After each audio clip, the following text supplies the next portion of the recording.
I'm dealing with something not so easy.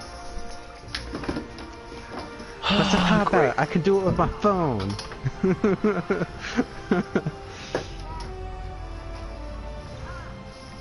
Go to phone, I click stream, it starts playing. Not hard.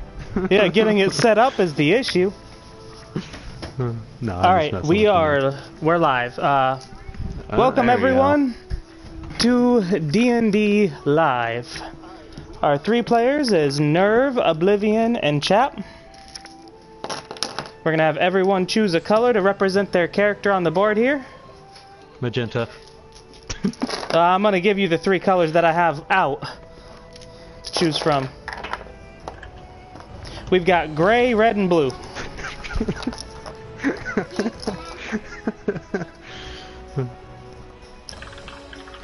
Wait, is my chat even being... Hold on.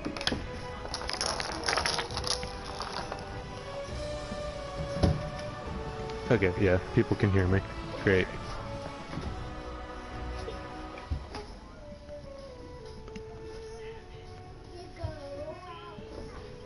Yeah, I'm not sure you guys are going to be able to see the field anyways. This camera is not the best in the world. In fact, I'll see if I can move the table even closer to try to maximize it. Oh yeah, that's okay. Not the easiest setup in the world to get, so you can see everything and be able to actually see. But either way, so everyone knows, this is D&D Live. We are starting from level 1.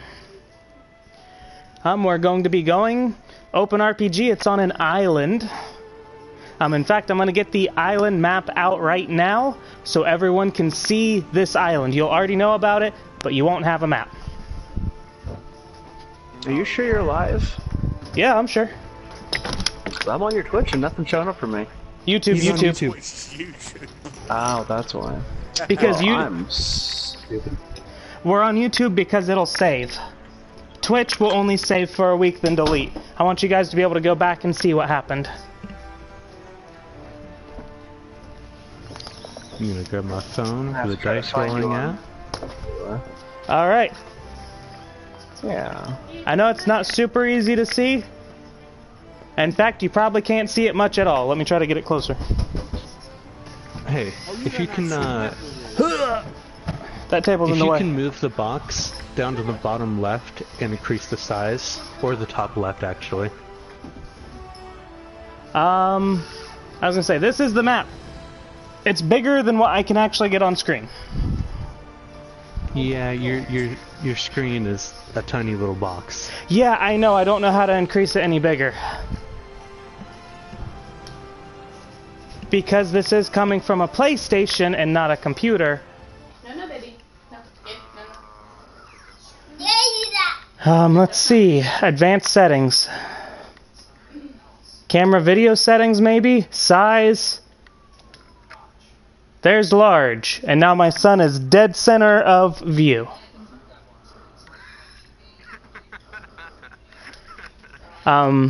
Position. Upper left, upper right, lower left, lower right, whichever you'd prefer. I'd say upper left.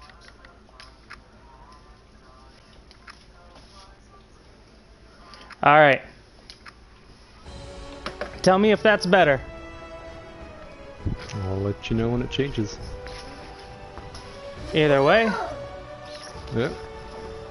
This is the island. Like I said, the map is bigger than I am, so actually trying to show it, and all the squiggles in the middle that you can't see any details of because I am a crappy artist, that's mountains. That is the one and only time you get to see the map until you purchase one. In-game. I can kind of see it, so yeah. Cool. It is an island. Everything's on its own. My goodness. Oh no, my son is crying.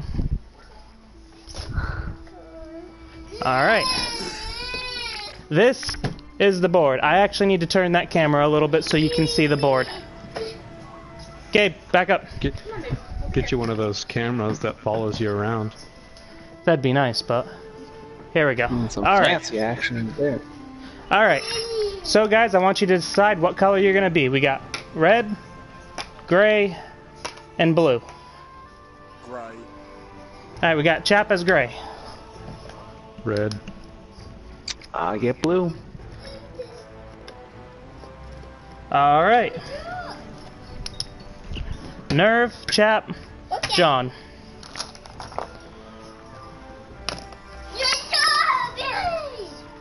My son is super excited, and he's not even a part of this.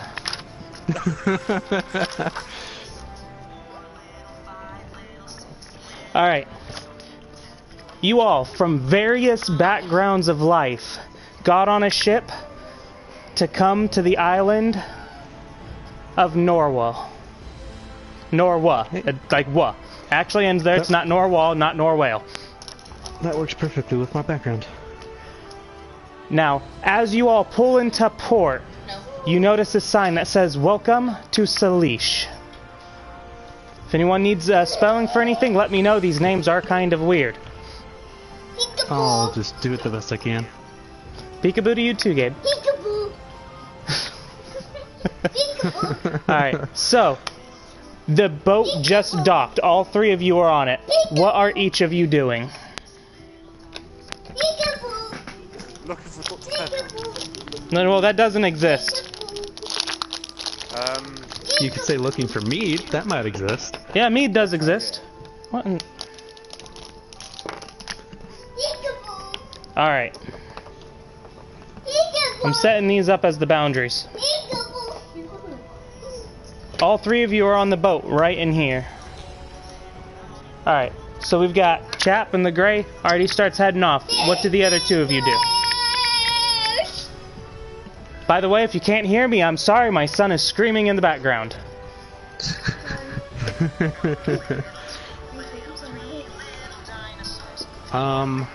Okay, so the ship has landed at port. Yes, the ship is at port right now. You guys are on the boat. I'm not going to draw anything. I am a terrible artist, and you couldn't see it with the light hitting it anyways. Alright. Yeah, basically. But if I take off the light, this is what happens. Actually, that's a lot more manageable. On the side, I want to be laying, just kind of like chilling, watching people get off the ship. Okay, and John, you? I go looking for the closest church or holy place. Alright. So you two head off like that, and you sit there. Now you two leave. Chap, you're heading to the bar. John, you're heading to the temple. Nerve, everyone has left the boat. By the time everyone gets off, they're already at their respective locations. Chap, you walk into an inn. You notice it smells musty and the fumes of alcohol riddle the air. You can see there's a bunch of sweaty people in there already. There's a few open tables. What do you do? Walk out. You walk out? Alright. So Chap is way over here in the city. I'm going to try to keep it on screen still. Boundaries are now out because, Nerf, you're way off over here on your own. John, you arrive at the temple. It seems like it's not too busy. You've got a few priests and paladins already there, chanting, giving their prayers, giving their offerings to their deity. What do you do? I look for an altar for my Bahamut, so I can pray and ask for my forgiveness for my actions. You look around and none of the idols seem familiar at all. In fact, you notice something here. In this temple, it's full of people who also look like snakes. They're all snake-like. You don't know what they're called, but you just know it looks like snakes bred with a human. But these idols that you see, you know nothing of any of them.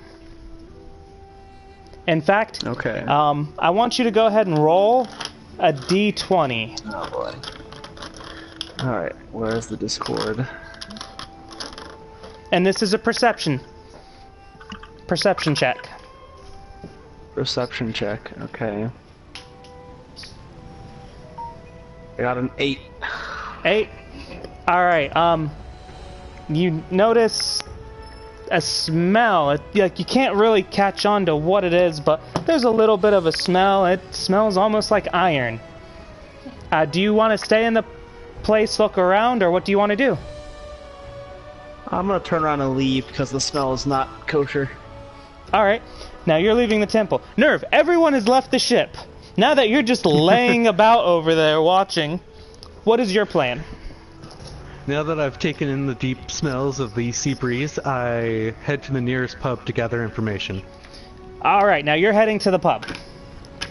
Alright, now while he's heading to the pub, what are you two doing? You're both outside of your respective buildings, and all of you notice this town is mostly populated with snake people. Oh boy. Yeah. What do you want to do? I attempt to ask the closest local in, starting with first common and then draconic and then elven language, if they can put me in the direction of a tavern or a holy ground. Alright, well the first one you run into, they speak common just fine. I see. You are looking for the tavern. Well, you can find it if you go down that street that way. And he points you in the direction. So, what do you do now? It just seemed like a commoner. There is nothing off-putting about this individual. There is nothing superb about them, nothing inferior. They're just common. Look like every other person walking the street. Give him a half bow, thank him for his time, and head on my way.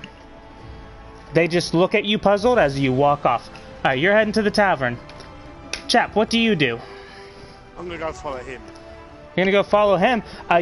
Who's him? Right now, you are on your own. You're a human in this area filled with snake people. There's a few random races here and there, a few humans. You can see the races are kind of in their own little groups, or their clothes match, one or the other.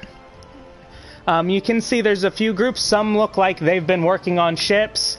A few of them are dressed rather wealthy. But you can tell just the general air around where you are is very musty. It smells like people who've been working and want to take some time off. You can also hear, because you're the only one at the tavern, you can hear the ever so faintest... It's a human speaking in common. Just saying, hey, I need help. And he's fairly loud, but it sounds a little distant. I'm gonna go up to the help. Alright, you're gonna follow the sound? Alright, Yeah, that's gonna lead you to the back side of the tavern. About the time you get there, the other two of you will show up. At the front of the tavern, mind you. Now, chap, whenever you get to this man, he sees you and he gets this sigh of relief on his face. He's... hey man. I've got a caravan going out and no one will take this job. I can only offer 10 gold, but I need to get my wagon to the next city over. Do you think you can help me out? It's 10 gold. I need a few able-bodied people though. I can't trust these roads on my own. Now, I'll come. Yeah, what? all right. And Oblivion and Nerve, you both can hear amongst all the chatter. You faintly heard the help, and now you can faintly hear a discussion going on around the back of the tavern, which will be represented by this black marker because I do not have figurines. So what do you two do? This is all while he's having his conversation. You guys know nothing of it. You just know you heard a faint yell. You don't know what it was. You couldn't understand any of it. You just know there is a faint, loud noise behind the tavern. And as you walked up, you saw what looked like someone who spends their time in the woodlands in this port city walk behind the tavern.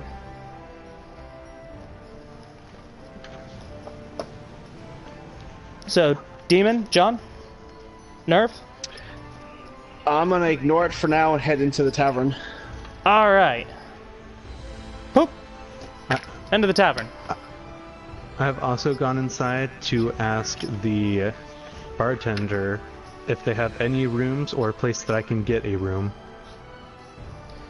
All right. As you walk in, you both notice the same thing I've already described to Chap. It's very musty. It's a bunch of men and women who have all been working, and they smell. It's the middle of the day, mind you. So it's hot outside. Everyone's sweating. They're smelly. You can see half of the tables have food on them. Half of them just have drinks. Whenever you walk up to the bartender, because John just walked in and is just standing there, you walk up to the bartender and you ask that, and you can see he's a snake person. And he tells you, yes, we have some rooms. The cost will be 10 silvers for a stay for a night. And John? I go in to ask the bartender if he has heard of Bahamut or knows of any other Templar. He gets this bewildered look and goes, "Who's Bahamut? We only have our own gods here. As for Templars, our church doesn't have any of those. We have our people who give unto our gods, but no one else. And to you two, and Chap. Alright, so Chap, you and this gentleman, he starts leading you out front towards a wagon. As you get up there, he says, if you wait with my wagon, sir, I will go collect my goods and see if I can find some more men. Okay. Alright, and he walks into the tavern. I would like to turn and look at the Templar and say, a religious man. I hope that's done you good. Alright, John, you see this. You're a half-elf, correct? Yep. Alright, you see this half-elf look at you. The mighty Dragonborn. And mutter that. What do you say? This is an interaction between you two. I shouldn't have to narrate this, being real. I reply in Elvish saying, my religion is my own. It does not have merit on my actions in my life. Nerf, do you have Elvish? I do. Alright, you heard absolutely all of that. I While respond you two are bickering, a wealthy-looking man walks into the tavern and starts asking random tables, hey, I need a few good men to help deliver my cargo. I'm paying 10 gold to the group that does it. This is going on here. These other dice are going to represent other groups of people. And he's just going table to table to table, mentioning this. He gets to the third table by the time you guys have gotten to your bickering point. You both can hear this. You can hear most conversations going out. This is just the one that stands out the most. In reply to his speaking Elvish, I ask, it's very strange that you know this Elvish language as I do. What is your name? It's Taziax.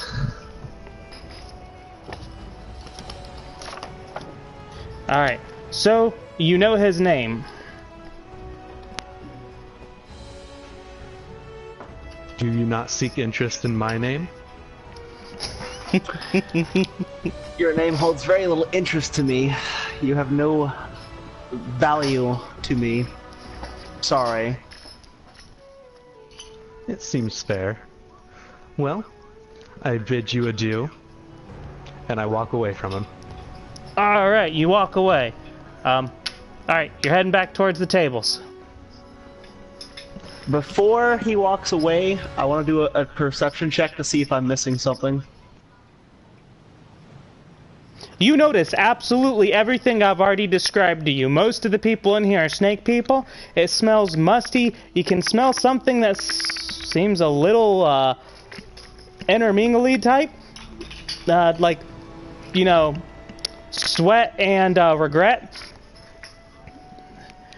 And you see like I mentioned, people are super sweaty. It's the middle of the day. It's hot out. They're in here getting food or getting drink to take respite from their work. You can see different tables. Some of them are dressed up like sailors. Some of them look like random groups of adventurers.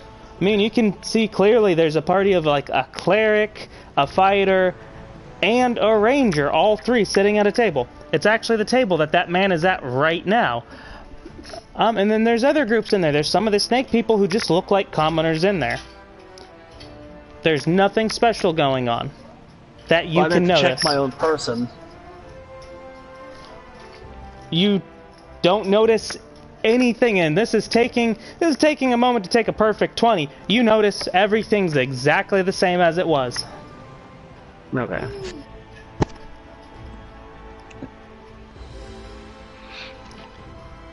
Alright, so since you guys are sitting here dumbfounded doing nothing, the wealthy man approaches the fourth table and starts talking to them. Chap, I know right now outside you're twiddling your thumbs waiting. Is there anything special you want to do? Dance a jig or something while these two are sitting here, jaws agape, just standing there? No, just not just. Alright. While you're observing, you don't notice anything more than, occasionally you can see the common folk of the area, the snake people, walking by.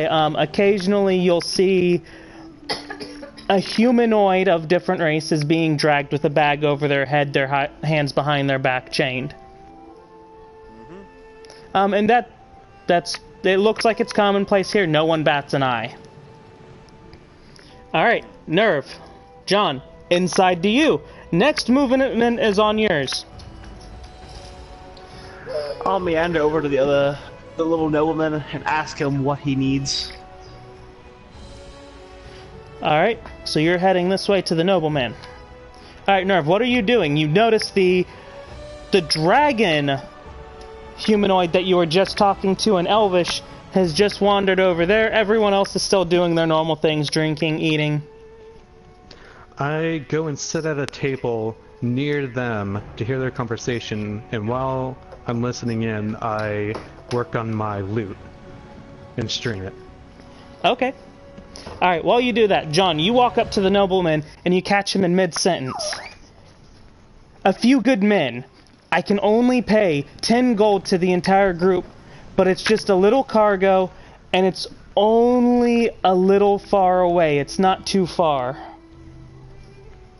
And then he notices you and goes, "Oh, excuse me, did you need something?" I ask him what kind of cargo, using my persuasion if I need to. Feel free to use your persuasion if you want, but you can, this man, it's just some silk, some cloth, linen.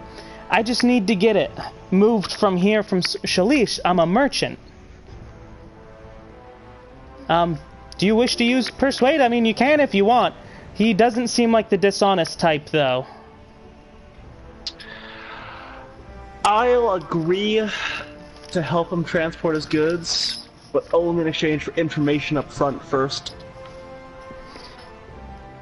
That sounds like a one-sided deal. I'm offering 10 gold to the group that helps me get there after arrival, not before.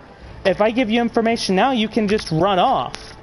That's not the way we do this in the Merchants Guild. It's always paid after arrival, in case you fail your job. I casually wave around the room and says, "By the looks of it, you have no help. And I give you my word as a Templar. You give me the information I need, I'll give you my sword and shield." I'm sorry. By the way, what language are you speaking to him?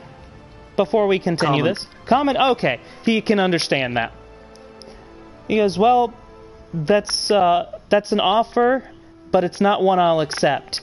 I have help, and I'm not going to change my price. I am a merchant after all. This is what I do. I will not have one pulled over on me, especially from some organization I've never heard of, the Templars. There is no such thing here. For all I know, that's hogwash. Now I can tell you're not from this island. But that will not work around here. And he proceeds to walk off to the other table. Which is the table you're at, Nerve? You heard all of this conversation. You notice him walk up. Are you going to say anything before he speaks? I'm going to wait for him to start his start the conversation. All right, he walks up and he goes, "Oh, so I notice you look like an adventurer. I'm actually looking for another good few men to help get my wagon to the next city over. I'm paying 10 gold to the entire group to do it. It's not a dangerous trek, it's just a small one to get my linens across. Do you think that would benefit you?" I ask him what things he plans on selling in the next city. "I just plan on selling linen, silk, cotton. It's fabric for the tailors to make clothes." Well, I say, as long as I can make some coin, sure, I'll be willing to help. "Ah, that's wonderful, wonderful. Thank you. There's another gentleman outside. You'll notice him standing next to a wagon. I have to get my goods to the cart, but you'll notice he looks like one who travels in the woods. If you'll go introduce yourself to him, you two will be working together. Thank you again." And he walks off. He starts heading towards the innkeeper.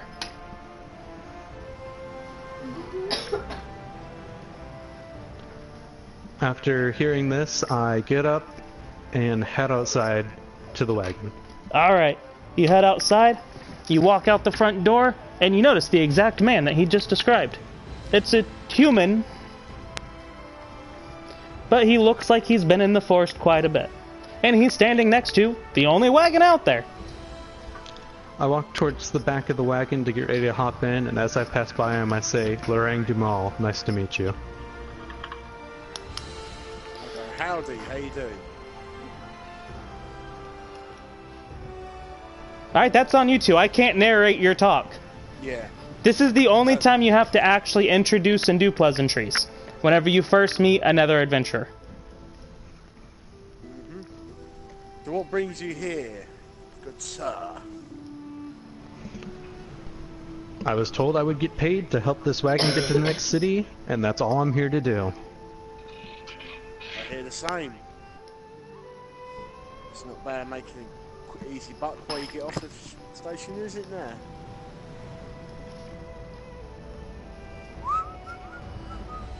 I just catch you as the rest of the village. Alright. John, all of that's going on. This is still the same setup in here. You've got your 2 tables of 3, your table of 2, and your 2 tables of 1. And you notice that wealthy man walk past you back to the barkeep. I move to the closest table behind the merchant and listen in to his conversation with the barkeep. Alright, so you randomly sit down with this group of 3 who all look at you. They look like they've been working on a ship.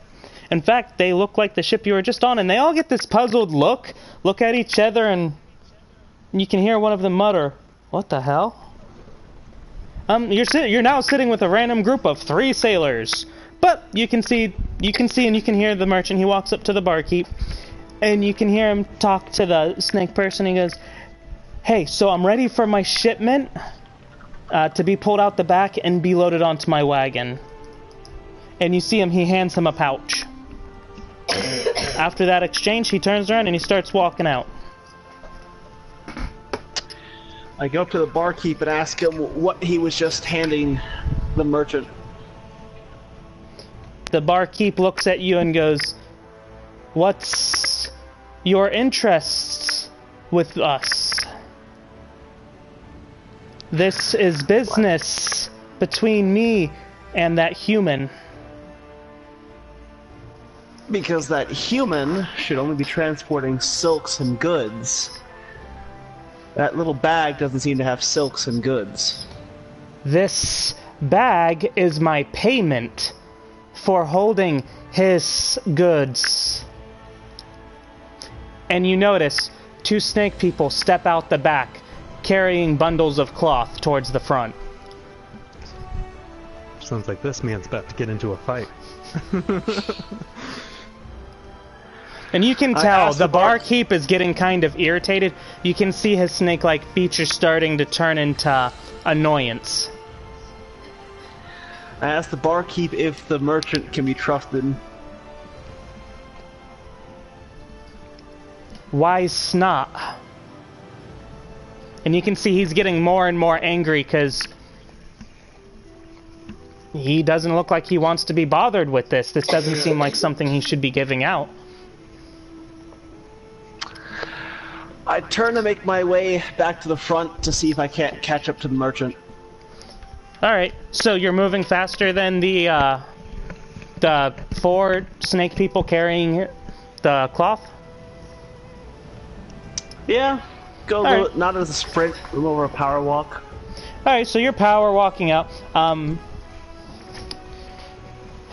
Chat, Nerve, you both see this dragon humanoid come out of the tavern doors, not sprinting, but you can see it just seems a little bit fast-paced. The doors actually go open a little harder, and you can hear them smack the sides of the walls. I'm paying no attention. Alright, you 2 are over with the wagon. The merchant, as he has called himself, has not noticed anything. He's still walking up to his wagon. He starts getting towards the front. You 2, Chap, Nerve, you guys are already on the back of the wagon. Nerve, are you still stringing your loot? I've taken interest in the rushing Templar, and I get ready to step in front of him if necessary. Alright. Alright, John, what's your move? You just came out the front. The merchant is at the front of his wagon. You can see a human sitting in the back of the wagon. And you see the same half-elf that you just had that conversation with move slightly off the side of the wagon. From the back of it, he steps down and he gets to the side of it. I give the elf a little cockeyed glare, ignore him, and then make a slight, not bark, but a little louder expression to the merchant, saying, I want my share of the gold, and I want information upon arrival. The merchant turns around, notices it's you, and goes, You're interested in this job now? I can't give you information. I move cloth from city to city. If you want to ask around that city, you might have more luck. It's a city of kobolds. But I can't give you any information. I can give you the 10 gold between everyone who helps escort my wagon. But that's it. And then you notice he starts going back to the driver's seat.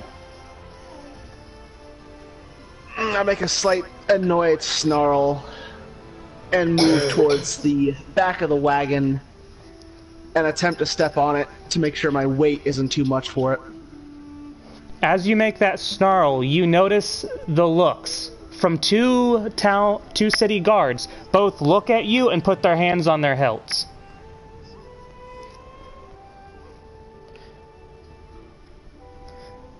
You also notice one of them starts walking up to you. The merchant also turns around and has this puzzled look on his face like, what are you doing?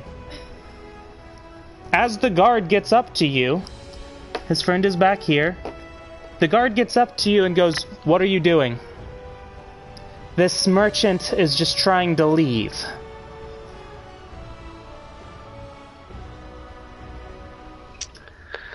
By the way, Nerve Chap, you all see this going on. Yep. This is all in common, so you all can understand. I turn to the guard and give a half bow and apologize. I'm slightly aggravated. Okay. Where are you going? Well, keep your manners here. We do not tolerate insolence among the outsiders. And he walks back to his partner. You can see they're kind of talking to one another, but you can't quite hear it. It's also in a different tongue. The merchant is still staring at you with a look of confusion. Nerve chap, you both see this. I go up to the Templar that I have previously talked to, put my hand on his shoulder and say, "Hey buddy, I don't know what your plans are, but your conversation with that man didn't go over well, so I'm gonna give you a bit of advice. I don't know how you've been living out there, but here it's a little different." How tall is he, real quick?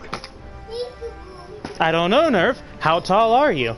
Whenever you guys meet each other, it might do well to introduce your character in the fullness that they are. I'm almost 6 foot. Okay. Because I'm 6'7", so hand on the shoulder is a little bit of a... What is out of a reach?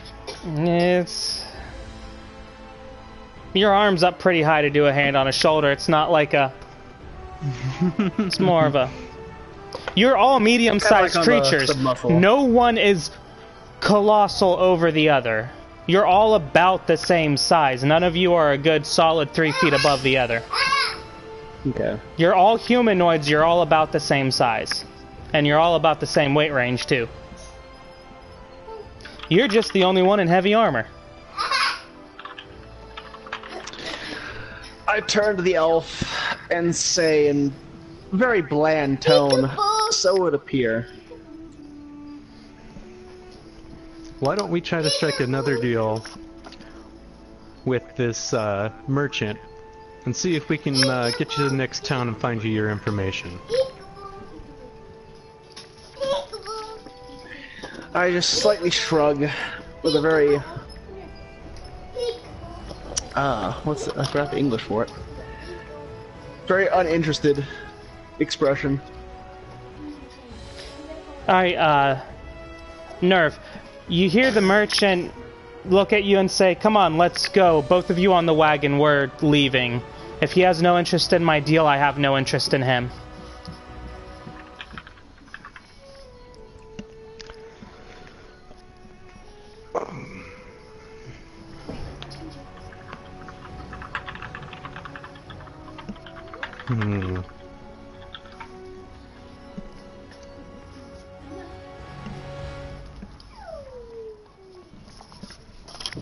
Contemplating. Alright, keep in mind, you have...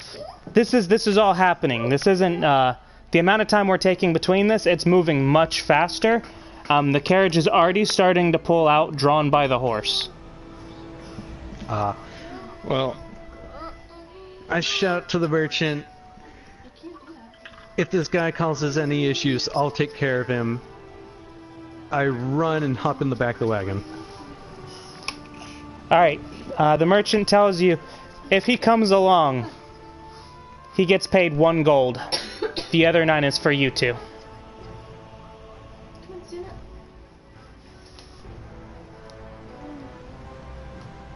Alright, wagon starts moving.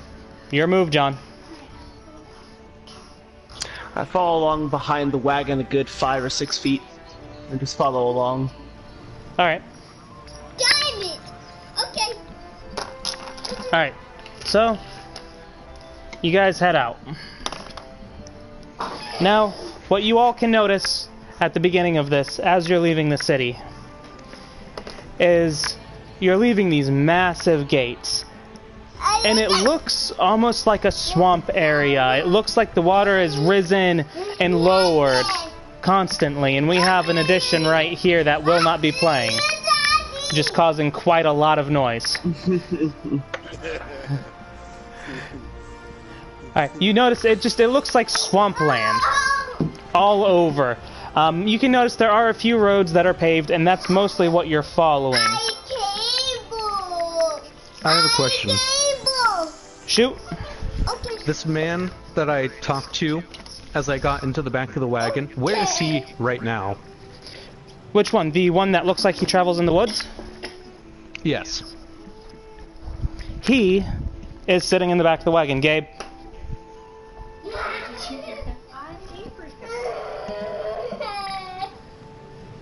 He's in the back of the wagon with you. You're both sitting there. He's been quiet this entire time. I decided to spark conversation with him in common and ask him, would you like to hear some music?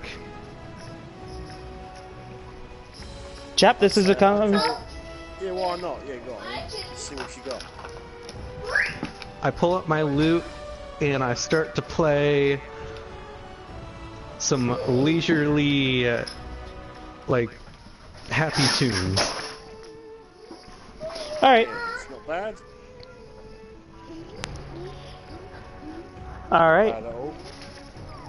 Now, the merchant looks at you, chap, while you guys are just slowly going down the road, and he goes, so, the way you look, do you actually spend your time in the wildlands? Can you forage for food for us? Yeah, I can, yeah. I live out in the land. Well, if you get us food, I will pay you an additional 2 gold for the money you will save me. Now, you can take an automatic 20 as long as you have the merchant stop for a good 2 to 4 hours, so you can take an automatic 20 on foraging. Now, you will be stopping every so long. You have to stop for not only the horse to rest, but because it's night and you can't travel 24 hours all the time. So, you agree to... So, sir, you agree to that? Yeah, no problem, yeah. Oh, by the way, Whatever you need. my name is Samuel. And you are? Ling chap. One and only. Ah, nice to meet you, chap. And you, good sir half-elf. You all can hear this. This isn't whispering. This is talking in normal. Mm-hmm. And Oh, I'll is get out and I'll meet and greet everyone part of the group. Gabe. Even the Templar. Alright, and Nerv, that was directed at you. The question from the The merchant, yes. I tell him his name is Lorang, and after hearing Champ introduce himself twice, I slightly giggle to myself.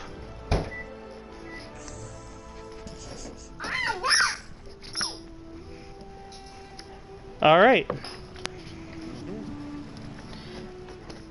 Now, he does mention to all of you, now this trip, it does take about a week and a half.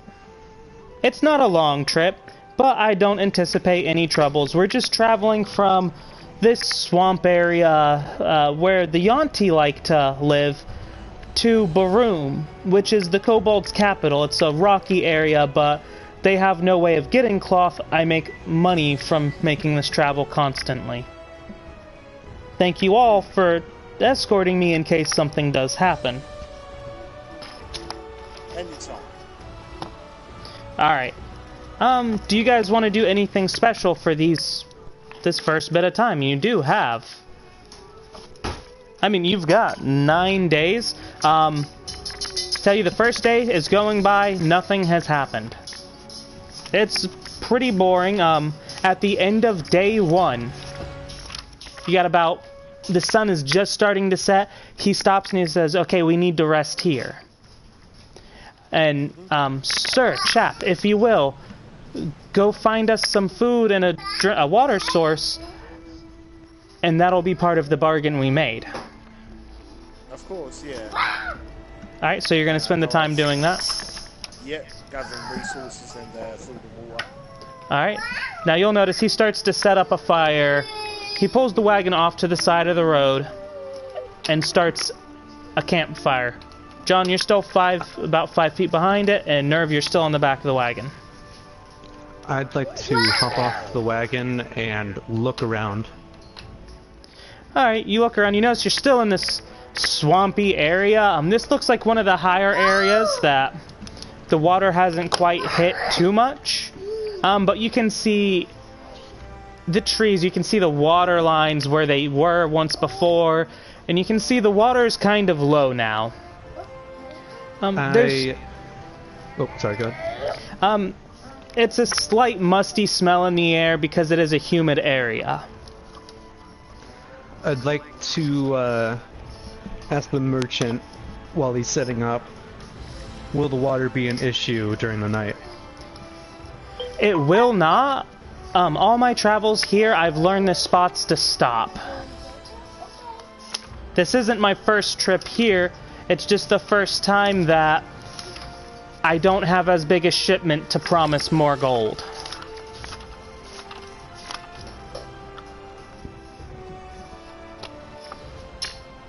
Alright, I guess I start preparing for the night by pulling out my my bedroll and laying on it while still messing with my loot. Alright. John, what do you do? You're at the back of the wagon, which I will use represented by these D20s.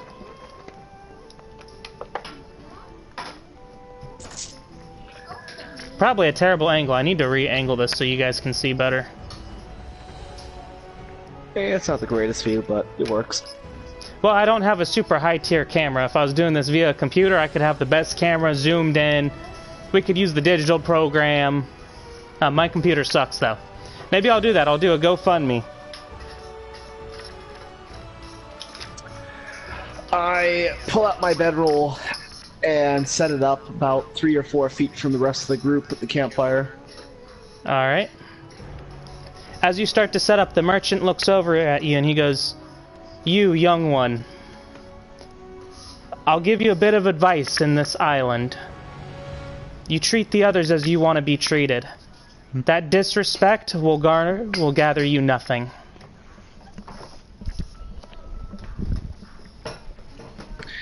I'll take that in mind. In a very nonchalant tone. Alright, chap, you get done with your foraging. You get back to camp. You found a reliable water source that everyone can easily get to. You're in a swampy area, but there is a way to clean the water that you already know of. And you all get ready for the night. Now the merchant asks, who's going to stand which watches? Because someone does have to stand watch while the others sleep, and you can rotate. This is an 8-hour rest. He'll stand. The merchant tells you all, I'll stand watch the first 2 hours, but after that, I am sleeping. I tell him that I'll take second shift, and I also send my bird Lilith out onto a branch to look over the camp. Alright. So that... Then I'll take the last. Alright.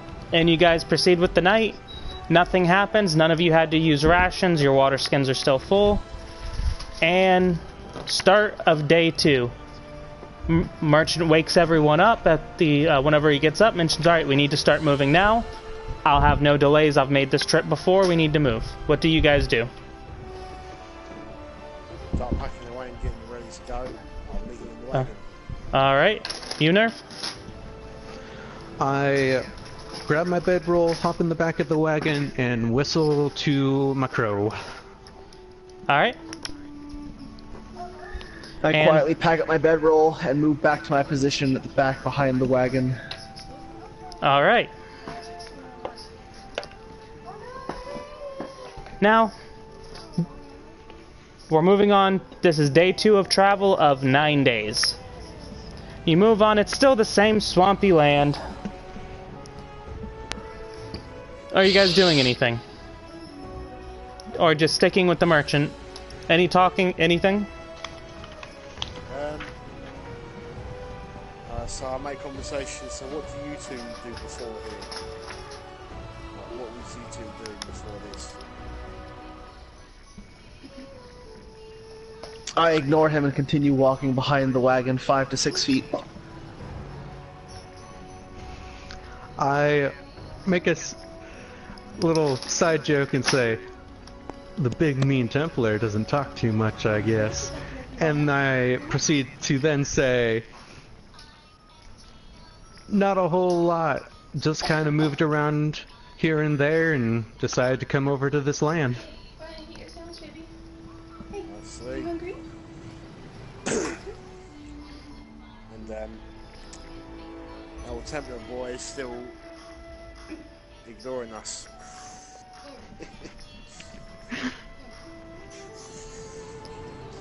All right.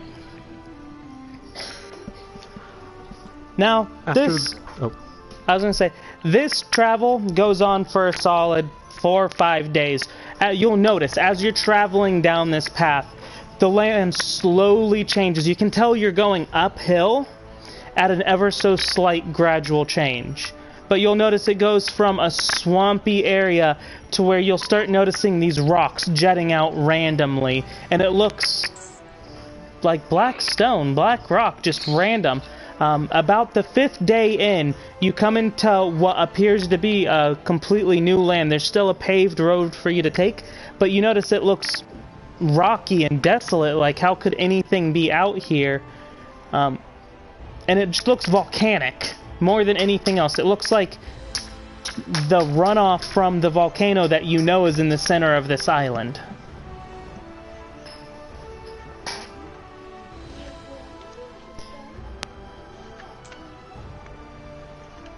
I moved from the back of the wagon towards the front to talk to the merchant and ask him about what the place we're heading to is like.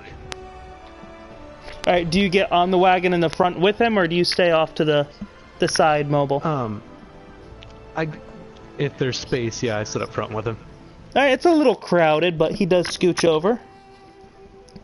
He mentions, well, it's just a city of kobolds.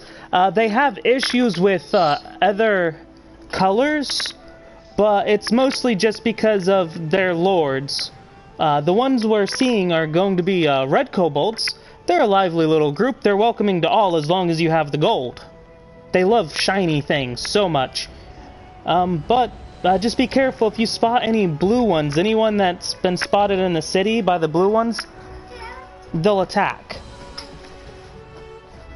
My cat is now attacking my map. My map. Alright, that's what he tells you.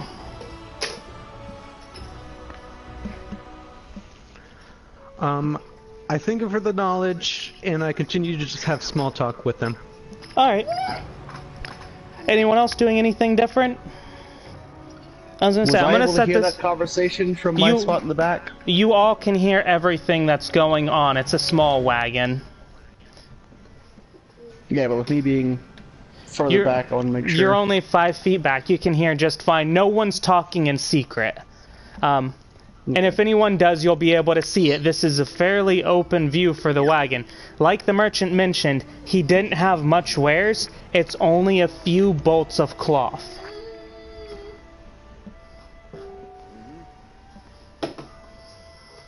Alright, so anything new? Anyone else want to ask any questions? I asked Templar, so what are you doing on this trip? I continue to be silent and keep walking. I was like, Dang. so what? I asked the merchant, so what's so important about the cloth? It's just money. See, if you look at this area, you can tell it's the fallout from the volcano, and they don't have any way to grow the crops for the cotton or harvest silk. So I make a pretty penny by taking cloth from the previous city we were just in, Shalish, and bringing it here to Barum. I see. It's all about trade routes, my friends, all about the trade routes. Let's do that.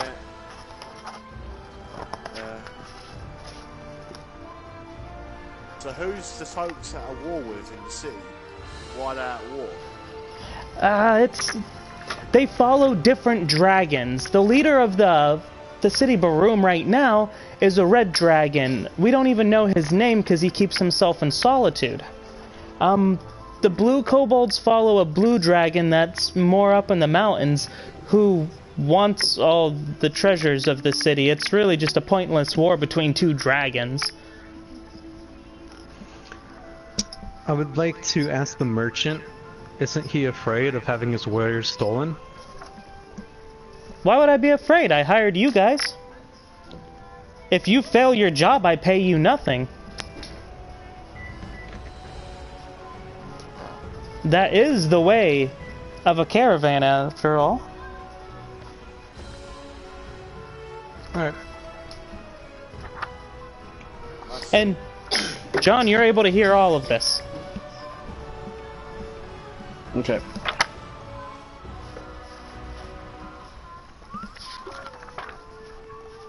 That's fine. I said, did anyone got any more songs? Well, we're under the assumption that he's just been playing the songs as you guys have traveled. Oh, fantastic. That By song the you way, can hear in the background? I will, That's the one. I will point out, John, Bahamut is a lawful good god. I know. So I'm not doing anything illegal. I know, I'm just pointing out what Bahamut's typical alignment is. It's not all of them. I'd like Alright. to, oh, No, go ahead. okay. I was gonna say, I'd like to shout out towards the back where he's walking and say, a Templar, I haven't really heard of those guys. What are they like? I speak in Elven, so the other people can't hear, and ask him what is it to him. I respond in Elvish saying, there's not too many of you type of Templars that I see. So it piqued my interest when I saw you walk in the bar. Now, chap, this is what you hear. Sali navira su nirarium un karati so shu. It sounds like that. It's just a bunch of words. Yeah. You have no clue what they're saying, but you can pick up from their tone they're being sarcastic to each other. Yeah. Alright, continue. I just had to point out for Chap what his character would hear. Yep. I was exiled due to a situation with the Lord that my order was working for.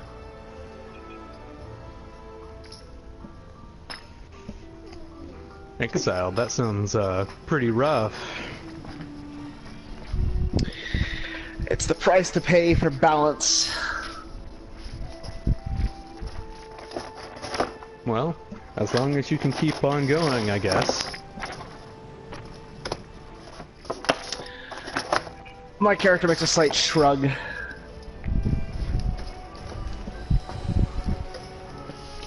Alright. Anything else you guys want to ask each other? You've got... The merchant points out at this point, it's been about 6 days we've been traveling. We've only got about 3-4 more days to go and we'll be there.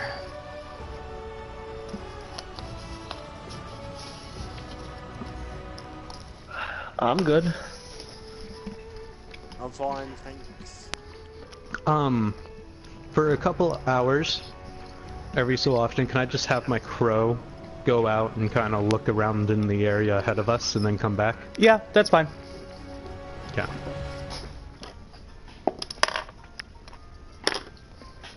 Alright. Now, you guys will notice something. Since you've gotten to this biome, changing from the swamp area, you were going from, you know, snakes and a few other critters that Chap, the ranger, could find. Now it's turned into more lizards, and it's still snakes, but these are tougher snakes. They're a bit more chewy. But overall, it's still edible, and you can still find a drinking source or two. Anyone doing anything special for this night? Still finding food and stuff. Same routine? Alright. Yeah, routine. Alright, this is... Now, day 8, you're traveling to the road. You can see the merchant, he looks exhausted. Chap, you notice ahead of you, you can see... We're gonna move these back here. This is the wagon. Yeah. I know, it's so artistic. That circle is the horse. Don't judge my art, I don't get paid for it. Nerv, are you still up front with the the merchant? Yep. Alright, so you're up there. John, you're still the 5 feet back. Chap, you're on the back.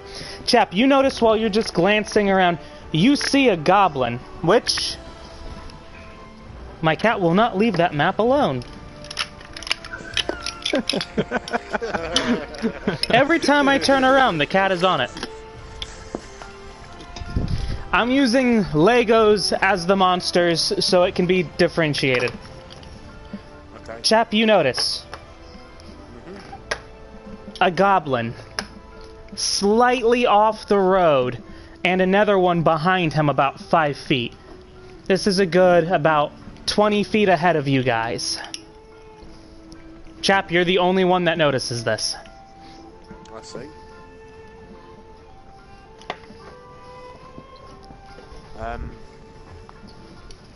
Well, you've got They haven't they haven't given notice yet. They're not moving. They're sitting very still and their weapons are drawn. I inform everyone on the wagon that, hey, someone's got a problem. Alright. Up ahead. The merchant's face quickly changes from exhausted to worry. I would like to use my pet sight to take a look from up above. Alright. I say to the merchant, don't worry, mate, it's all good. Alright, because of your familiar sight, you notice farther back in the road there's already a goblin in the middle of the road, weapon drawn moving towards the wagon. Now, you and Chap are the only ones who know this. John, you know nothing other than there's a problem ahead. I shout over to the Templar in Elvish. Seems like we're about to have some fun.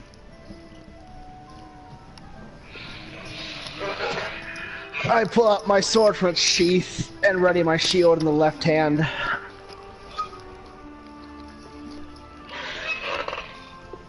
Alright. Anything else? This is your little moment for everyone to decide what you're doing before things proceed forward. The goblins up front have not done anything. They're laying in wait. Chap sees this. None of you see it, but Chap and Nerve saw it once he sent his bird out. That was all within a moment. The cart got 5 feet farther ahead during that moment.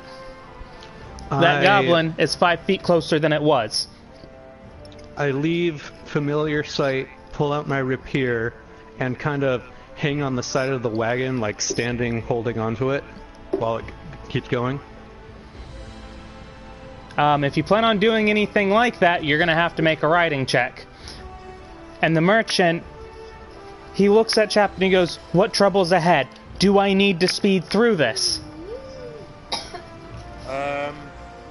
You see, Chap, you didn't see the one in the back. You saw 2 goblins, one in front of the other by about 5 feet. And you notice they're about 15 feet from the cart now.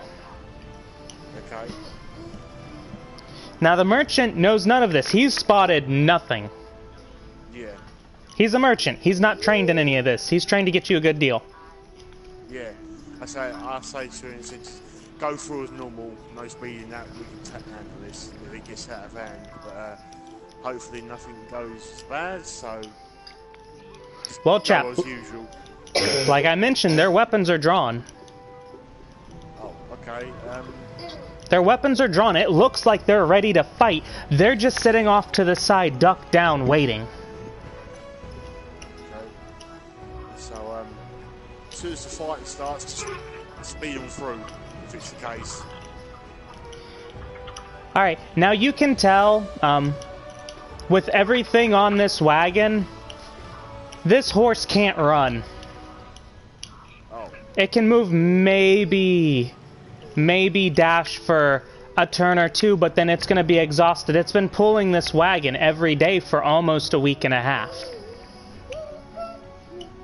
And you all know this because everyone's been fatigued from the monotony of this travel.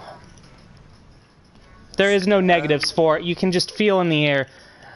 No one's running anywhere. At least not the merchant and not the horse. And he refuses to leave his goods behind. So, the merchant still doesn't know what's going on exactly, correct? He just knows there's trouble up ahead. He doesn't know what it is. He doesn't know how many, what's going on. Right now, Nerve, you're the only one that knows there's 3. You know the one behind and the 2 ahead. I'd like to, not loudly, but loud enough that they can hear me, say that I've spotted 3 goblins. I don't know how many you've seen, chap. It's 2, isn't it? It's 2. Go, careful. One from behind, one in front. Chap, you only know about the 2 in front. You don't know about the one behind. So Nerve just told all of you that there's 3 goblins. You notice the merchant's face goes from terror to relax, like, oh, thank God, it's only goblins. You guys are adventurers, right? You can handle goblins. They're not hard.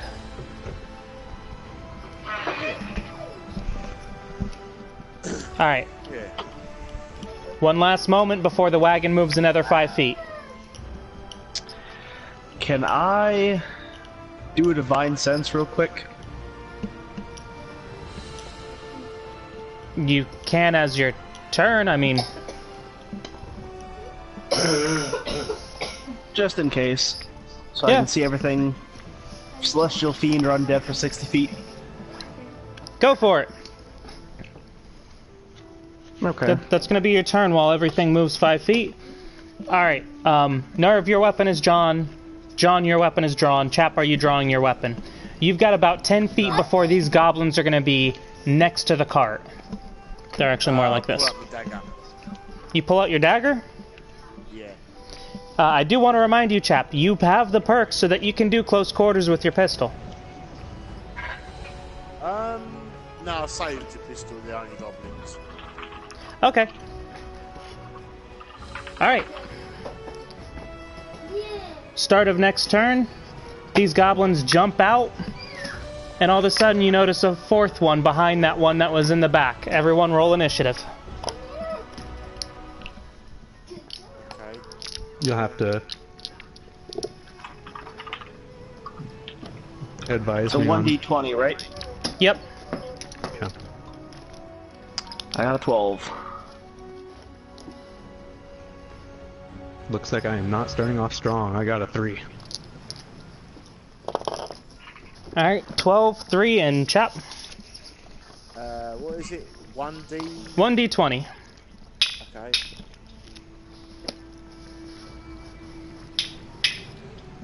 A 2. rolled a 2. Oh boy.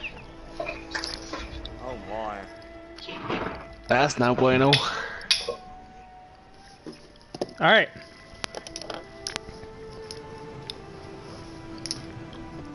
Now. Alright. Nerve, you notice an arrow thunk in the ground next to you. John, you notice the same exact thing. Who has the 12 initiative? That's me. It's your go. In front of, if you turn around, you looking 360, you've got a wagon, 5 feet till another goblin with a scimitar drawn, 5 feet behind it is a goblin with a short bow. Behind the cart, you've got 5 feet till you get to a goblin with a scimitar that has not moved yet, and 5 feet behind it is another goblin with a bow. That goblin with the bow is the one that just shot at you. So those 2 goblins are behind me. Yep, they're behind you. You guys got jumped on both sides, 2 goblins on each. Can I turn around and use my frost breath? What is the range on your frost breath? 15 feet cone. 15 feet. 5, 10. Yeah, you'll just barely hit both. Let me pull up their Constitution save, because that's not something I wrote down, because I am not keeping that monster sheet on me at all times.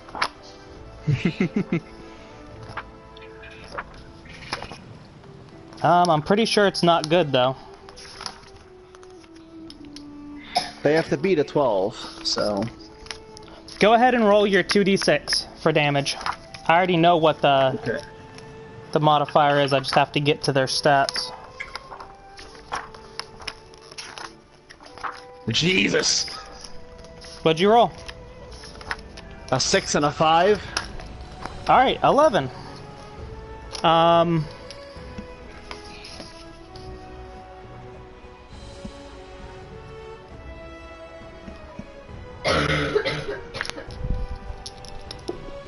And Nerf can vouch for me on Discord. I'm not cheating. I'll call you guys out if you're cheating. You know it. I rolled a D100, got a 2000. Yeah. Alright. You notice both of these bat goblins crystallize over. They're completely crystal. You can see they look like the most perfect ice sculptures you've ever seen. Weapons and all.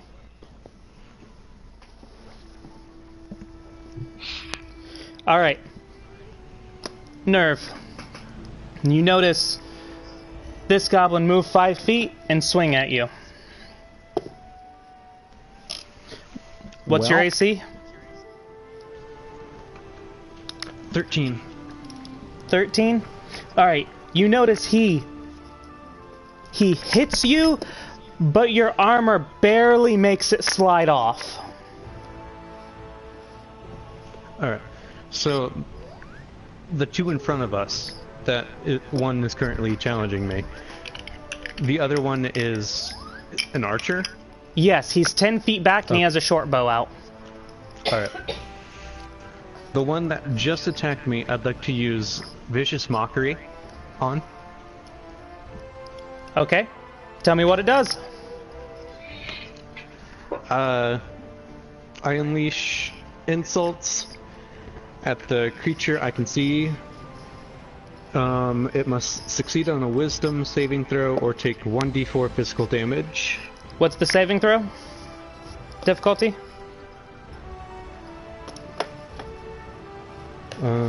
Saving throw or take 1d4. I don't know.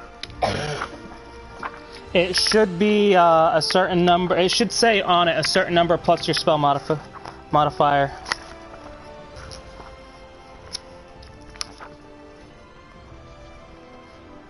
Great. I have no idea what I'm doing.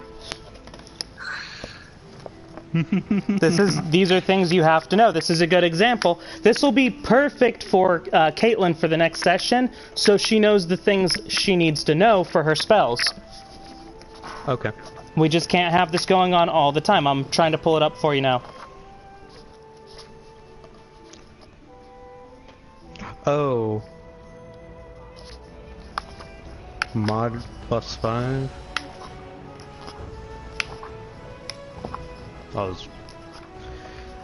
I'll write it down after you tell me. That way I know.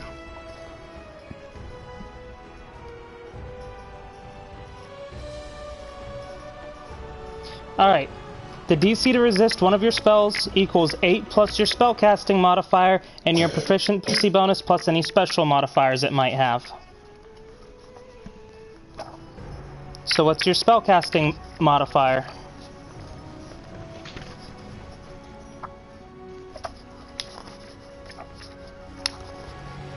I'm pulling up Vicious Mockery now in the book.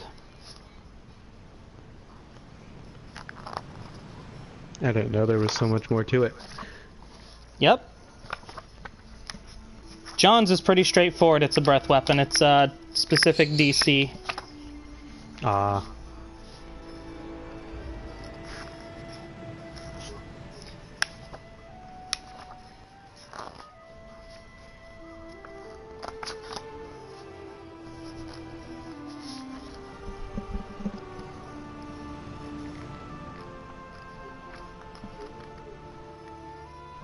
These are the type of things we should have gone over before I started, because now I don't know what I'm doing. You had all week to prepare. Alright, alright.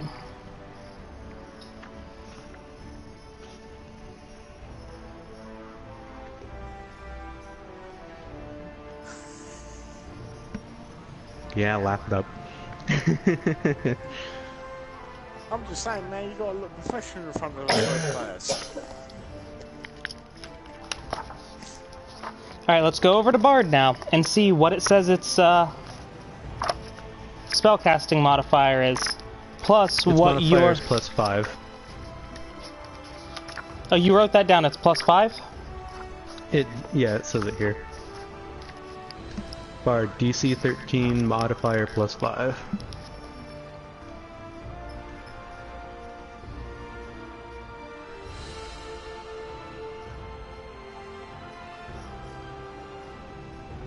Yeah, your spell attack modifier is your proficiency plus your charisma. That's spell attack. Your spell DC save is proficiency and charisma. So, what your charisma modifier is 3 and your proficiency is 2, right? Proficiency +2, charisma +5. How's your charisma +5? +5 is in the 20s. Oh, sorry. +3. My bad. +3. Okay, so it's 5 total. Roll a 1d4.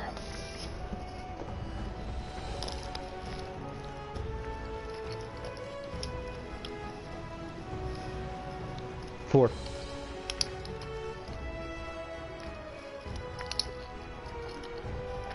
Chap, your go.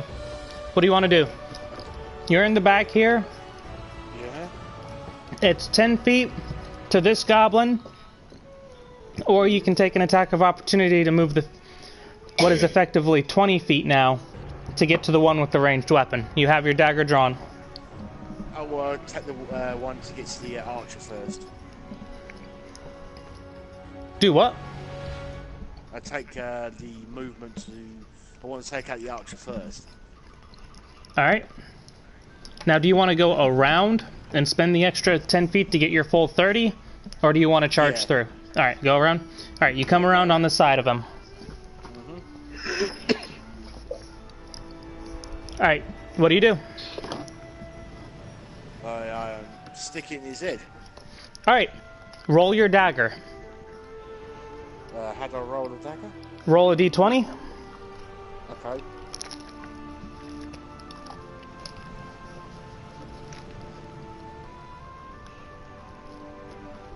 $17. Alright, roll a 1d4.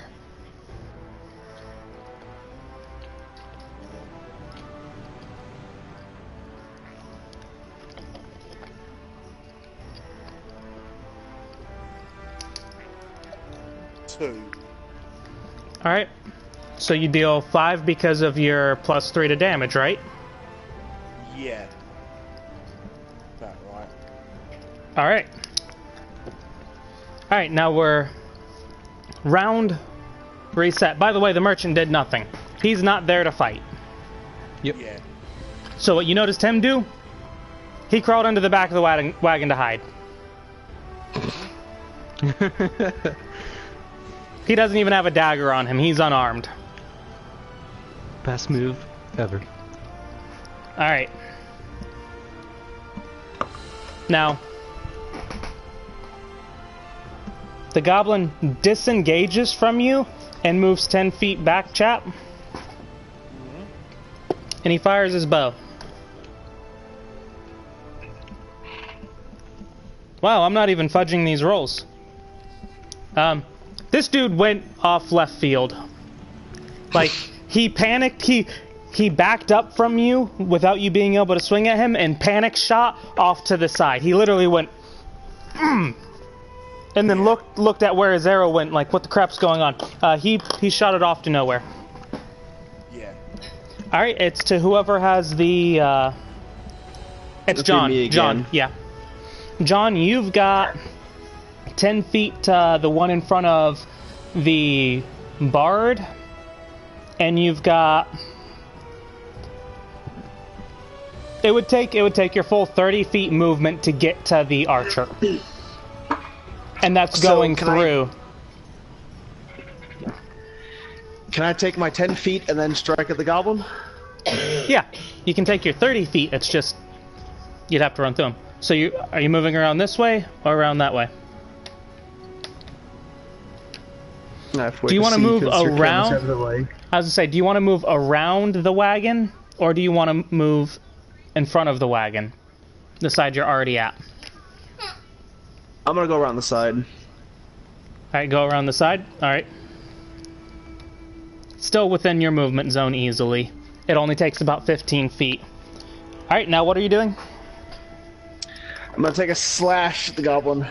Roll. With my sword.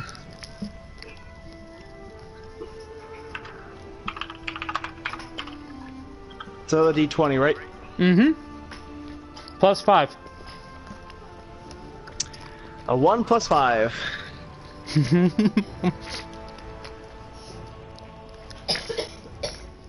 You pick up your sword, go to strike at him, and you panic because your ally is near him, and instead throw the sword the other way, afraid that you're going to hit the person with you instead of your target. You're still holding your sword, you just did absolutely nothing. Out of a fit of panic, the same as the goblin just did. Does it have to be panic? Can't I just be annoyed instead of panicked? Alright, Nerve. The goblin's still a little bit befuddled about what just happened to it, swings at you. Alright, with my rapier, can I try to block it or divert it? Do you have the, I think it's the duelist? I don't think you're high enough. Level 1 is, I don't think you're high enough to get that. The, deflect? Can I then block it? No, that's what a shield is for, and that only gives you plus 2 AC. Alright, dodge. I was gonna say it. You don't have dodge. You take 4 damage.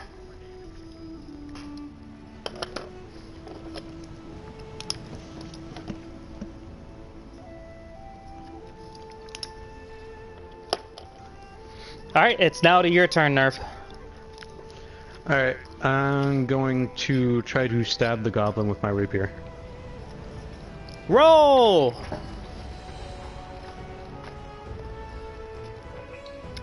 I got a 20.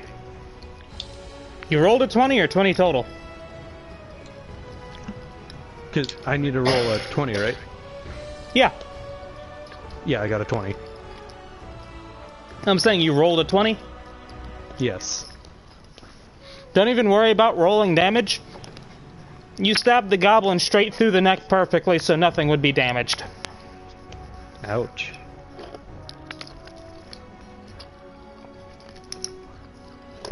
Chap, it's your turn. Okay.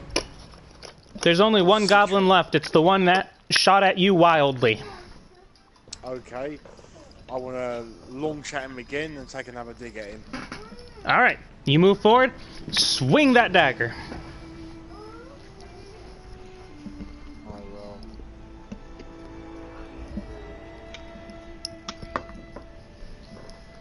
I got a 29.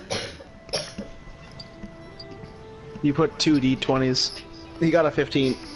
Oh, sorry. Okay, that was like... What? I was like, that's not even physically possible yet. You got a 15. Okay. 15, yeah. Roll your 1d4. Okay.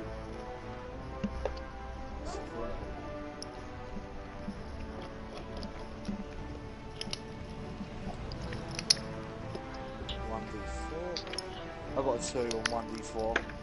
Alright. You slash it and it kind of keels over. So now you guys have 2 thoroughly dead goblins up here. This archer has been shredded a little bit from the dagger punctures. These 2 back here are perfect ice sculptures. I mean... Alright, that's it. Merchant looks around. breathes a sigh of relief, gets back in the front. Says, take your time to rest up, but we still need to move forward. Can I check the goblins to see if they have anything on them? Good question! How are you doing it, though? Walking up and checking the 2 dead goblins, the one that had the bow and the one that swung at me. Okay. John, Chap, you both see this. You walk up, and what you find, Nerve, the goblin that you stabbed through the throat perfectly, you find leather armor that looks like it would fit a gnome or a halfling. You find a scimitar that is in fairly good shape. And you find 2 gold pieces on him. The leather and the weapon, I toss in the back of the wagon, and the gold pieces I put in my pouch with the other gold. Alright. And you check the second one, and you find a short bow on him.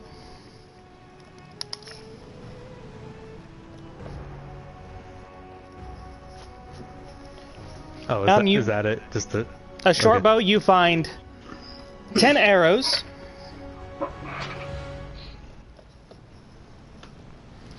You find a dagger. I'm also writing this down too to keep track of who's picked up what.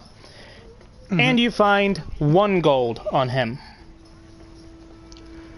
But you notice the armor on him is a little bit torn up. You could take it, but it's damaged heavily from those 2 puncture wounds. I tell Chap in common speak about what I found on this goblin and ask him if he wants it. I say, I'll take it. Probably either break it down or sell it. Probably useful. Yeah, go on then. I'll take it. All right. So I hand it to him. The short bow, arrows, dagger, leather, the whole thing, or? Yeah, the whole thing. Yeah, give it all. All right. All right. So, Chap, you have, and you need to put this in for now. A short bow, 10 arrows, a dagger, and 1 gold piece. Okay. Are you taking the tattered leather as well? Yeah, taking it all. All right, just write down damaged small leather.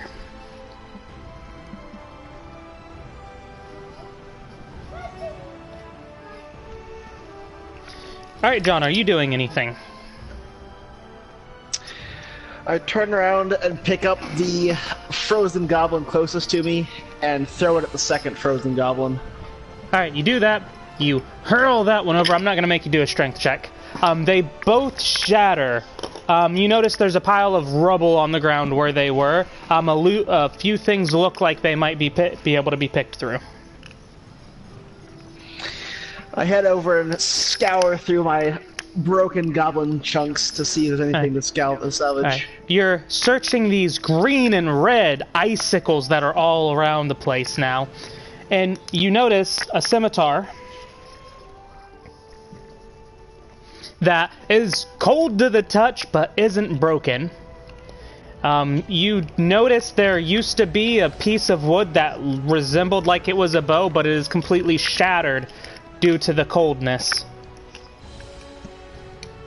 You do find 5 gold amongst the 2 goblins. And a dagger. So the dagger and scimitar are both salvageable? Yes, they're just cold to the touch. Like, whew, you don't want to hold on to it. You being dragon, it probably wouldn't pierce your hide, but it would be cold to touch. You could chill a drink with it. It's that cold.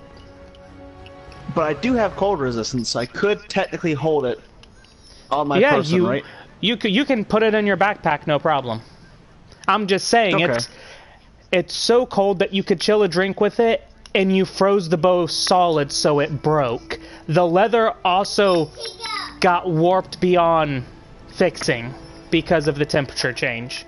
The drastic temperature change. Then I'll pocket the scimitar, dagger, and gold pieces on me for now. Alright, you got a scimitar, 5 gold, and a dagger. Okay. Alright. How are you guys loading back up in the wagon? I keep my 5 to 6 feet behind the wagon. I hop in the Alright. back. I'll hop on, yeah, back. Alright. And you guys take off. This is 2 days left on the journey. Stopping every night. By the way, Nerve, your hit points are back. Yep. Nothing else eventful happens. You guys make it to the city. You pull up to this bigger building. First, you show up to the city. And this is where the merchant turns to all of you and says, "Thank you all. We are now at Baroom. Gabe, don't touch any of them." I like how he goes and cries to my wife because I told him not to touch the dice. He goes, "Thank you for helping me get to Baroom.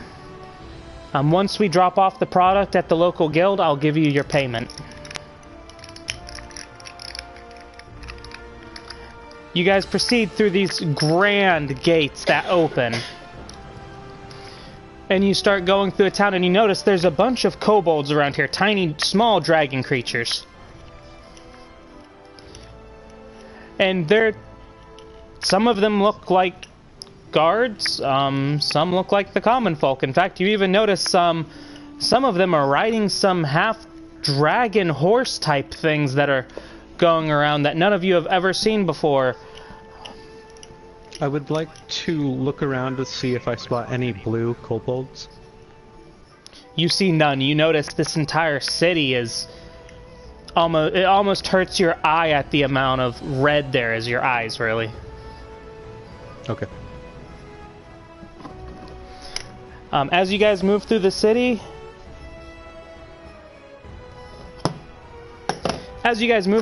you pull up to this big building that has a sign above it that is 2 coin purses on a scale. He pulls up and he stops the cart in front of it and goes, "Thank you all, we've arrived here, and as promised, your payment." He starts with you, chap. He gives you 6 gold and 5 silver.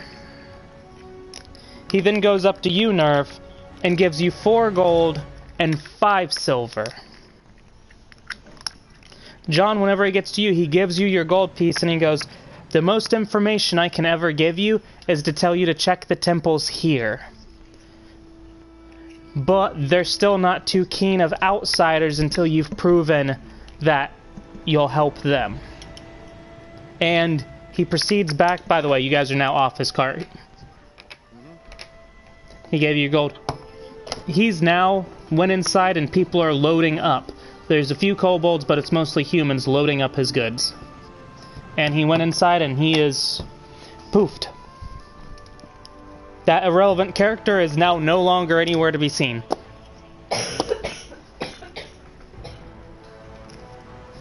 What do you guys want to do? You're all 3 sitting there now.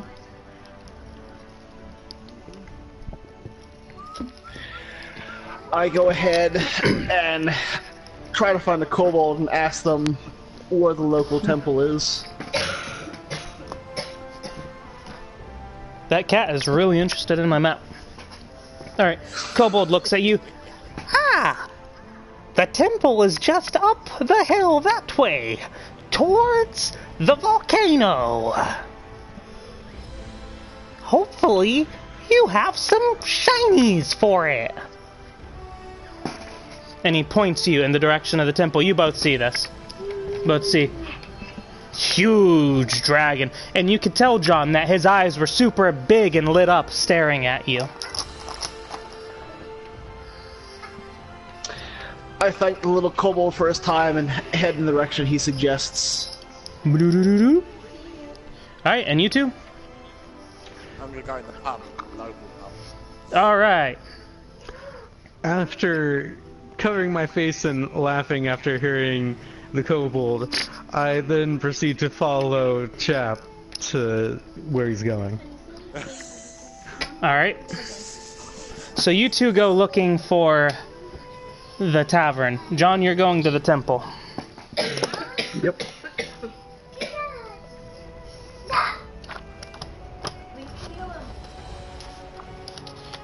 Alright, chap, Nerve, you both show up to the tavern, and it doesn't seem as busy as the last city you were in. This tavern seems kind of slow. There is a kobold standing behind the counter on top of a chair. What are you yelling at, child?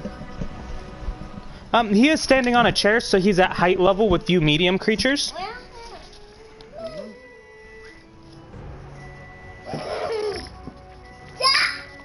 Alright, you guys are there. You notice there's really not too many patrons there.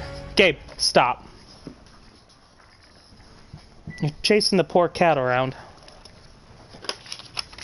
Alright, you guys show up, and that's what you see. There's a human or two in the bar, but not too many. And there's the one kobold behind the bar. I'd like to go up to the kobold and ask him if there's any places I can sell this leather and sword. I'll go along with him on that. The kobold looks at you and goes, "Have you never been to any of our smiths? They gladly take things they can sell." And he points you in a direction. Granted, he's pointing inside, but... And he just looks puzzled. I tell him, thanks that we're new here, and that I'll be on my way. Oh, you're new? Go check out the Mercenaries Guild. They're always looking to help people out who are new. Have a good day. And he waves you by. In the direction that he was pointing. Alright. And you, chap? I'm gonna go sell this armor. We'll go to shop.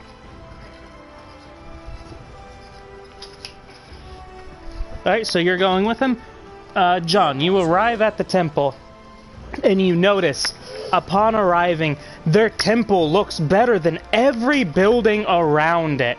And it is huge. You show up at the door. I'm moving you two off. You guys are off doing your own thing. Do the doors. They are about 5 foot wide apiece. It looks like some big creatures can get through this. What do you do? Is there anyone at the door of the temple, like a guard or a priest or something? No, not outside that you can see. I knock at the door for posterity's sake, being as it looks very regal. Alright. Nothing happens. You knock on this huge door. It sounds like you were tapping, though, because of how thick and heavy it is. You almost question how these little... I'm gonna say, you almost question how these little kobolds get it open. Alright, you open the doors. Upon opening the doors, you see this huge sculpture of stone that looks like a fully adult dragon. And behind it, you can see a great cage. Whenever I said this temple is bigger and looks better than everything in the city, this temple is the biggest thing in it. It's bigger than the king's place. For a reason. You notice there are iron bars towards the back covering most of the area that you don't notice how anyone could get into it. And it is filled with gold and gems, and it's directly behind this great sculpture. You can see a few statues of different draconic gods, including Bahamut, lining the walls with different dragonborn kobolds, and even a few eggs being held by some of the dragonborn, all giving their offerings and praying to these different idols.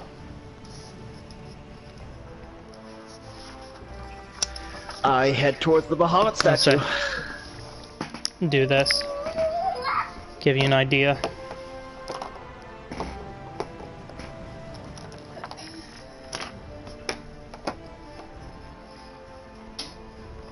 The eraser is the sculpture.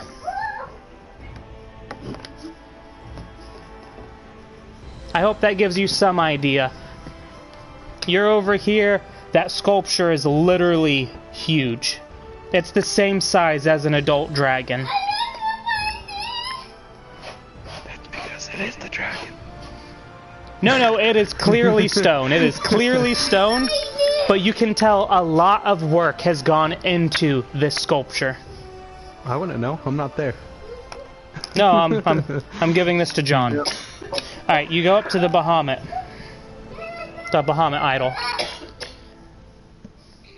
No one else is at Bahamut, at that idol. I kneel down, take out the scimitar from the goblin, set it at the altar, and thank Bahamut for the glory kills I committed today. You're offering it to Bahamut? Yep. Alright, strike it from your inventory. Yep. Bahamut is displeased. It disappears with smoke coming from where it was. And you could feel a vibration in your hands from when that happened.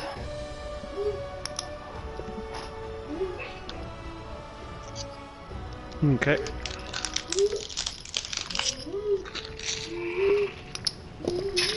Alright. By this point, Nerve, Chap, you both show up to where you can tell this is the general shop area. There's shops all over the place. They are separated by each of their buildings. They're a decent distance away, because obviously they're big enough to hold plenty of whatever they're selling. Mm-hmm. Alright, before you go anywhere else, I have to do something here. By the way, we have a counter here. He's counting all the dice on the table. Which are you guys heading to? The weapon or the armor smith? Armor smith? Yeah, I'll okay. go to armor smith as well. Alright, you show up to the armor smith, and you can notice this little kobold, only this counter is a little bit lower. You can tell he's standing straight up, and he comes up to about your waist. Alright. I go up to him, tell him I'd like to sell this leather, and My hear how much he wants to God. sell it for. Alright.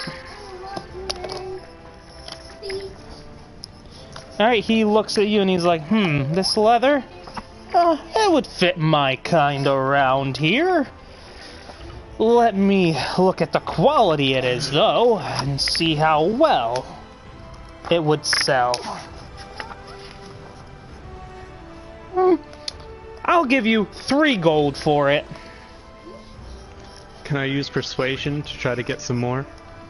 You can. Go ahead and, Alright. go ahead and roll. Roll persuasion.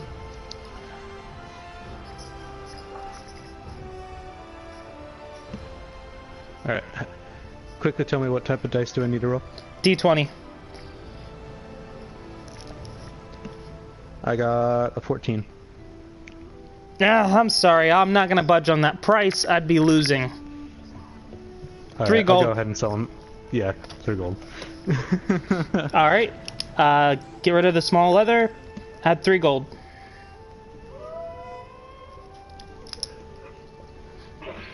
Alright, chap, you're also there with him, I take it? Yeah, doing the same thing. Alright, he looks at yours and he goes, oh, this armor, it's so damaged. I'll have to repair this. The most I can give you is 1 gold. That's fine by me. Alright, go ahead and Thank you very much. strike that leather from your inventory and add 1 more gold. Yep. Alright, so chap, you still have a short bow, 10 arrows, a dagger, and your 2 gold. Nerve, you have your scimitar and 5 gold. And John, you have a strange vibration in your hands, 5 gold, and a dagger. What's your guys' next move?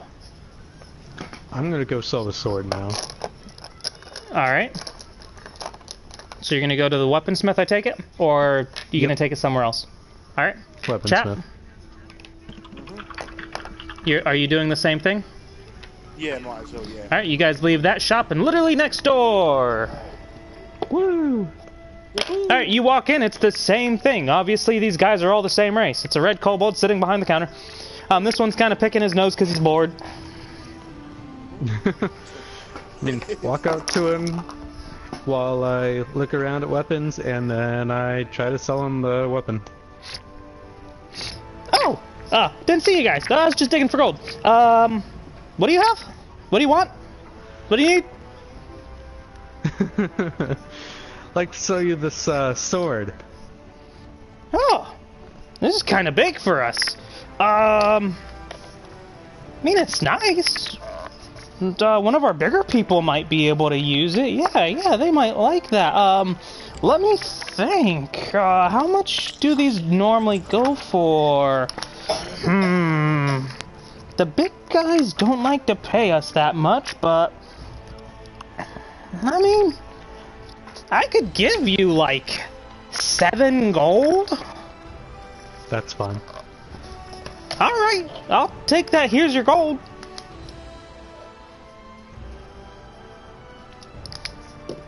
Alright, and... chap, you have a short bow, 10 arrows, and a dagger. Yeah. Alright, so you're gonna offer them to him? Oh! Yeah. Ooh! This bow works for even me. This is a nice size. Now, the arrows aren't all that important to us, but I mean, they're something. Oh, a dagger. It's almost like a sword for us little people down here. The big guys don't even care about them. You can have the Let's arrows see. for free as a bundle. Oh, thank you.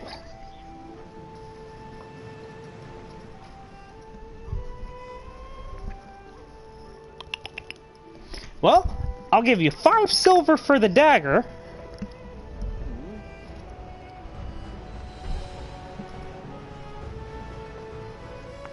And I'll give you 7 gold for that short bow. So 7 gold, 5 silver for all of it. Yeah, go on then, yeah. Appreciate that. Alright, go ahead and strike all that off and add 7 gold Yep. and 5 silver.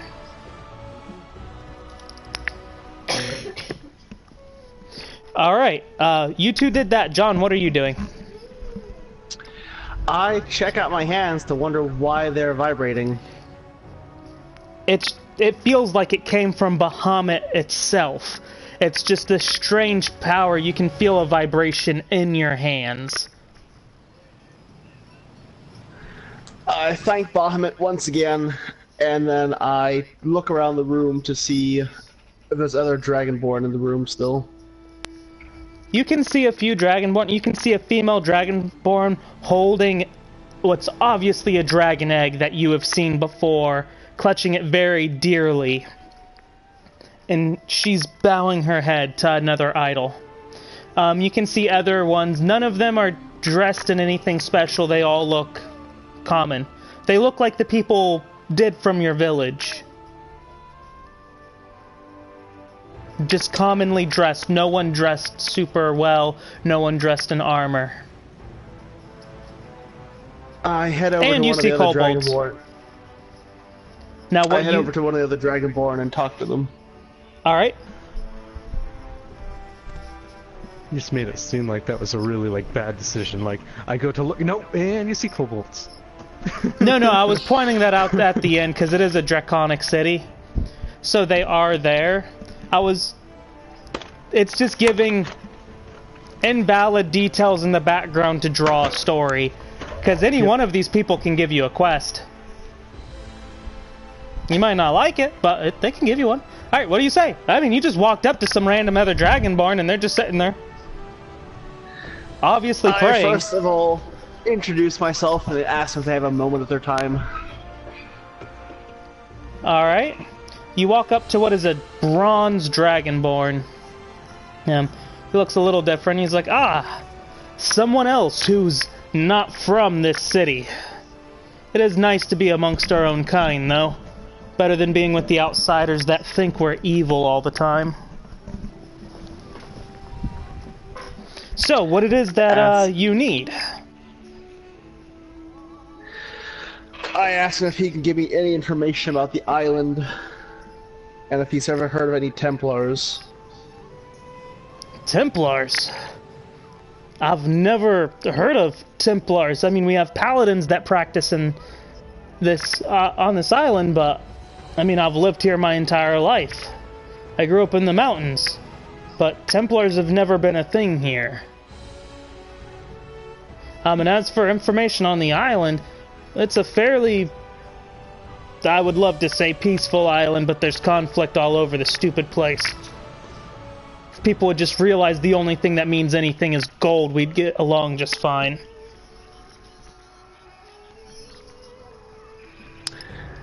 I ask him if there's any paladin fortress or stronghold, or what they have for an operation in the city.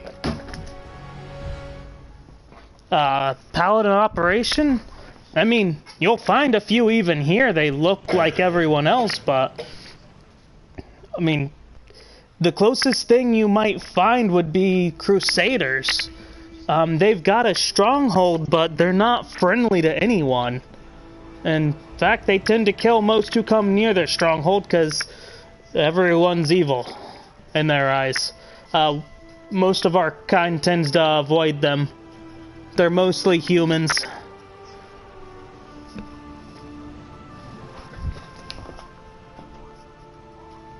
I thank him for his time and turn to leave the temple. Alright. Now, you do notice now on your way out, there is a kobold who's dressed in obviously ceremonial robes. And he's sitting there with pamphlets, and he's handing them to all kobolds, to everyone who's leaving the temple. Do you take a pamphlet on the way out? I take a pamphlet on the way out. Alright. You've now left the temple, all of that can come out.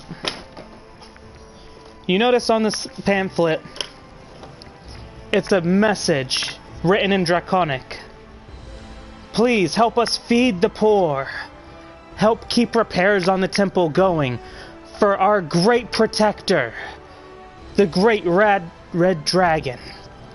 Help us so we can keep our shinies. That's all it says.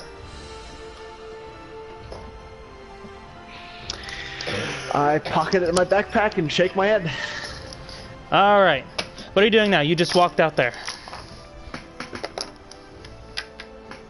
I'm gonna take a quick seat next to the temple steps and just rest for a moment. Okay. You're sitting over there by the temple.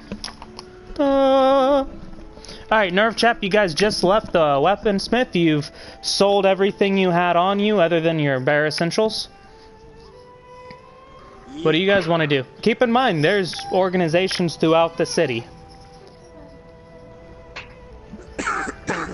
I'm gonna go see if I can find the Mercenary Guild and see if they have anything interesting.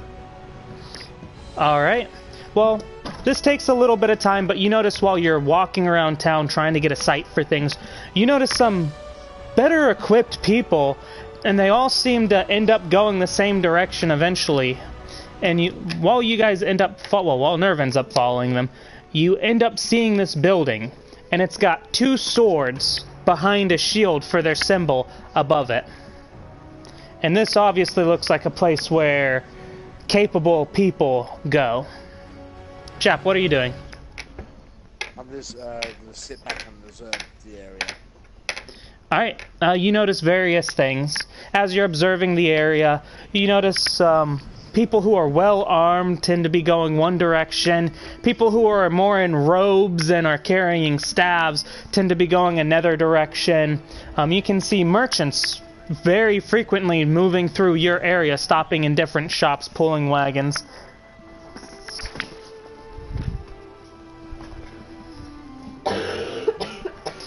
And you notice there's wagons and all of that around, and again, you notice that this is a very dragon-like place. There's kobolds, there's dragonborn, there's plenty of all sorts of things like dragons in this area. That's your general observation of the place. Nothing out of the sorts is happening. Yeah, just regular town.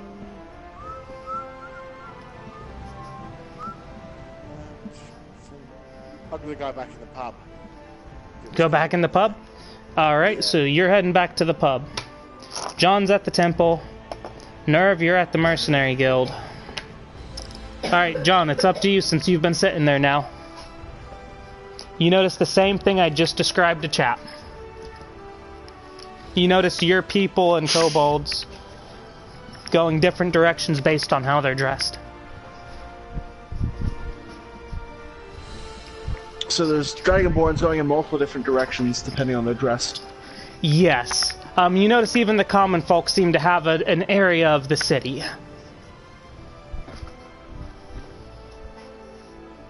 What are the different types of clothing they're wearing? You notice some are wearing common clothing. They look like peasants of all different sizes and sorts. You see some that are wearing armor and are carrying fairly nice weapons.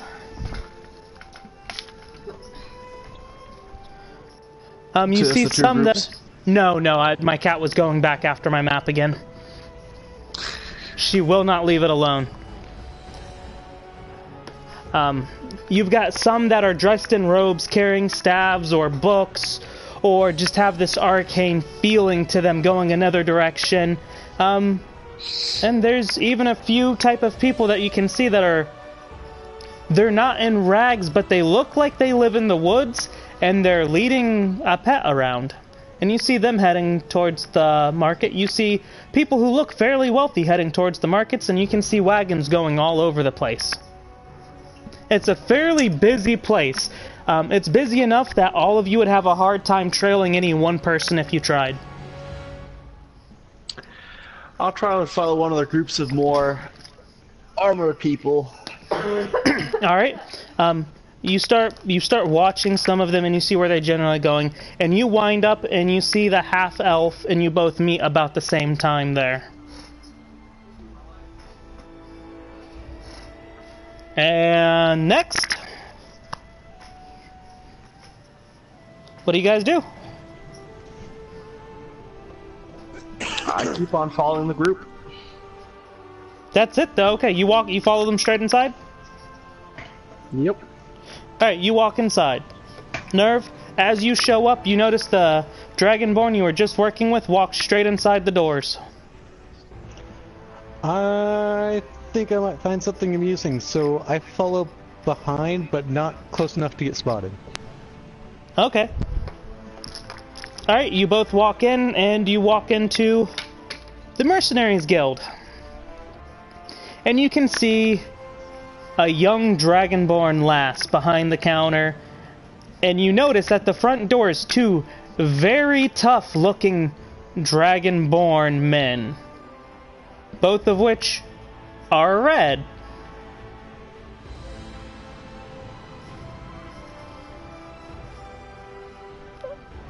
Alright. I head up to the counter You and guys walk ask the young dragon what this place is. Alright, you walk up and you start talking to her. What speech are you using? Draconic. Draconic? Okay. She goes, "Oh, it's nice to see another one of us here. We see quite a few outsiders considering the work we do. But, this is a nice little place for our kind to get together and collect our shinies." Hi, Gabe.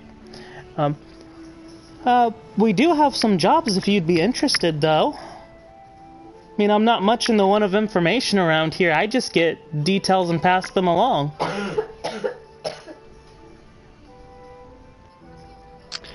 I asked her what exactly they do here.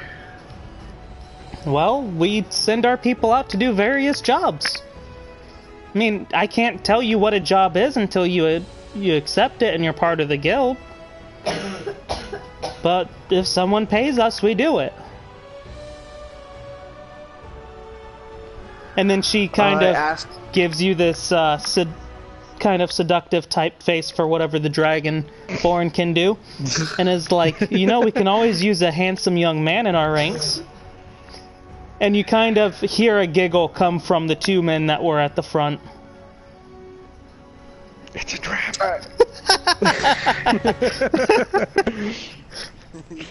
It's a special kind of trap, you know what I mean. I ignore the flirting and the chuckling of the men and say, what exactly does being part of this guild entail? Well, you go out, do jobs that we receive, and you get paid. That's all there is to it.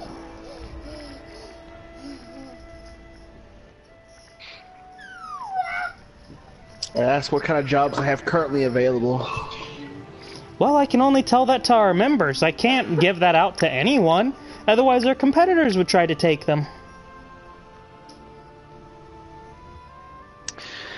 And then I ask what it takes to be a member.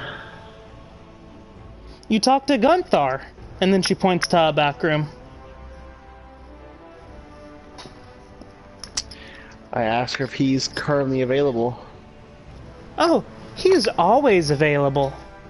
He loves to get new people in here. Terrible. You don't want to hear me try to use a woman's voice. You really don't.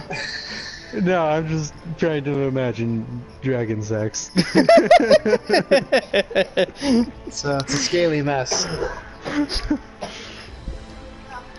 I head on back to the room and knock at it.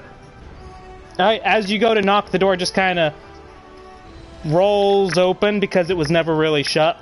And you see this older dragonborn that looks very aged. And he's sitting back. You can see him kind of half asleep sitting in a chair behind a desk.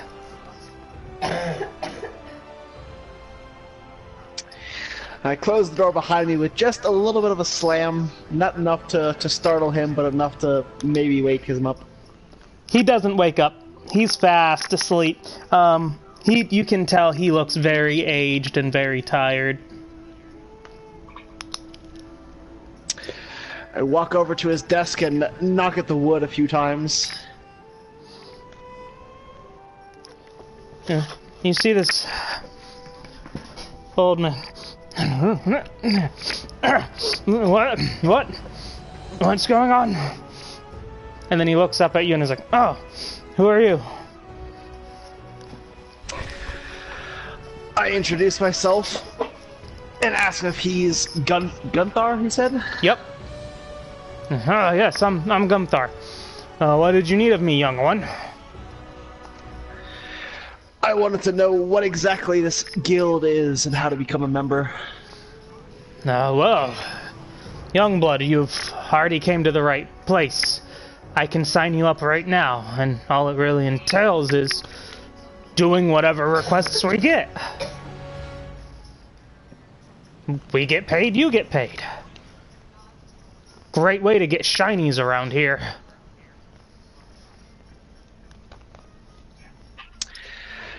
I begrudgingly ask him what exactly the split is between them getting paid and me getting paid. Young one, you're not quite aware. We don't tell you how much anyone gets paid. That is between the client and the master. And you can see he's a little annoyed about that question. I ask him who exactly the master is if it's not him. I am the master. That's between me and the clients. And you can see his brows start getting, well, his what should be brows on a dragonborn start to furrow a little more. His scaly eyebrows.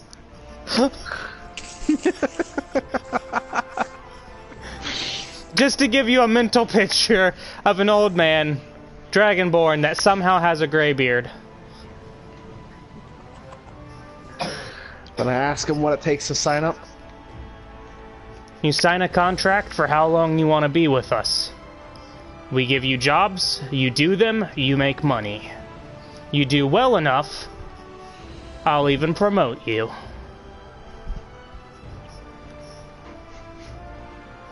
And what you can exactly see are promotions supposed to do? As he said that, he slid a pen with a sheet of paper towards you on the desk. A promotion means you get to do the better jobs and make more money. The promotion goes from nothing to butt riper.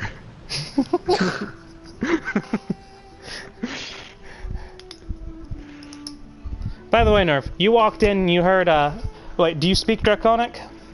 No, I don't. Alright, you heard...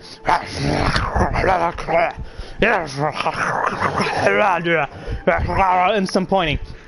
And you saw the Dragonborn you were with walk to a door, open it, close it a little loudly, and from behind the door, like, you can hear in there, that's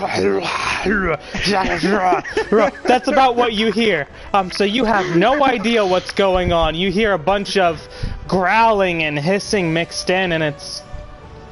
You know it's not a tongue, you know. Next to that building? There's an alleyway between every building. Alright, in that case, I walk out, go down the alleyway, and just burst out laughter.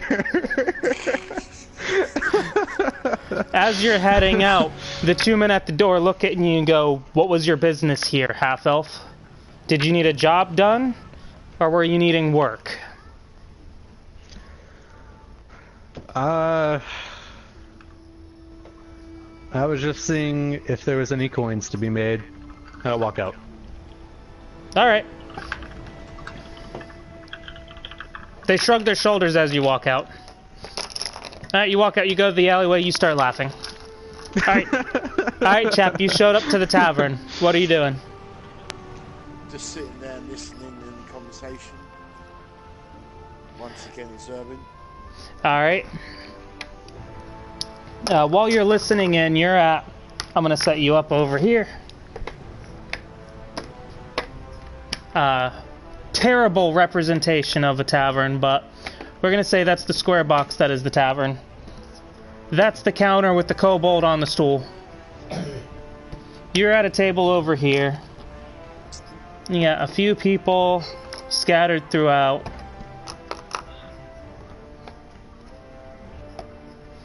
And you're right here. You're sitting at a table in the corner and you're listening. And you can hear murmurs and talks of different things going on. You know, there's some trouble in a local mine shaft where they're digging up their ores. You can hear about there's a goblin party that set up camp outside of town somewhere and the guards just can't seem to locate it. But they hired the mercenary guild to take care of it. You hear about spiders that have started crawling out one of the farther away mines close to the mountain by one of their forts. And they have no idea how they're going to clear them out, because every time they burn one nest, another one shows up. That's about the gist of it. The rest of it is all common. The wife was yelling at me whenever I got home. The egg won't hatch. It's been over a week since it was supposed to. Common things that these dragonkin would talk about. Performance issues.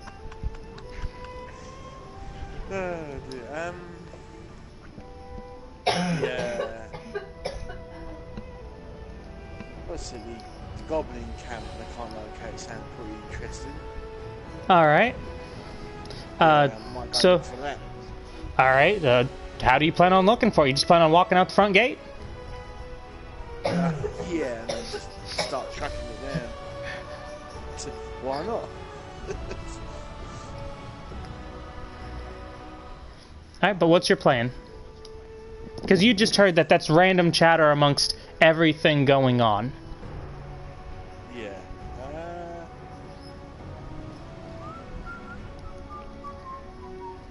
Find out more information, get more into it.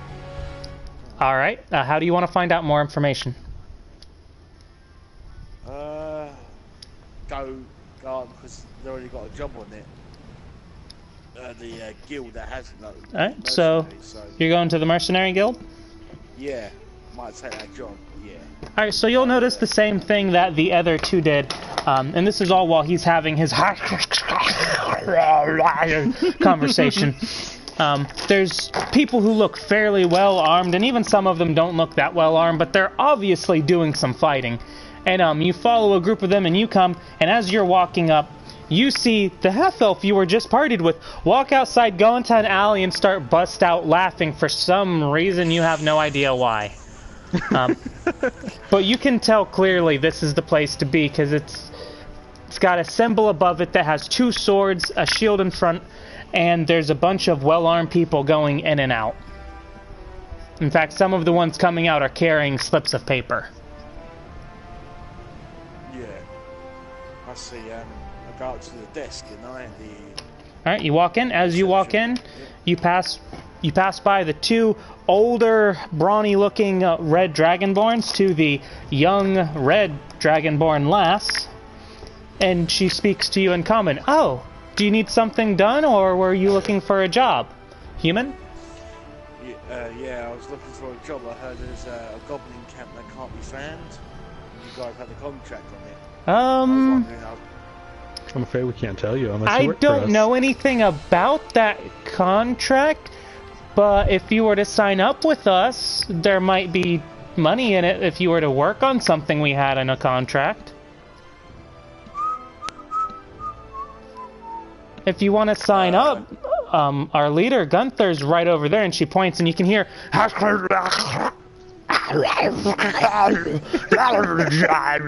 going on. You like my draconic language? Feels slightly like it's racist. I know, it does. That's why I had to laugh. How is it racist? They don't even exist. Your Genku and your Draconic is just so racist. Wait, my what and my what? My kobold, you mean? Oh, I'm a little person. Terrible. Racist. No, it's because their windpipes would be shorter, causing a higher pitch. Racist.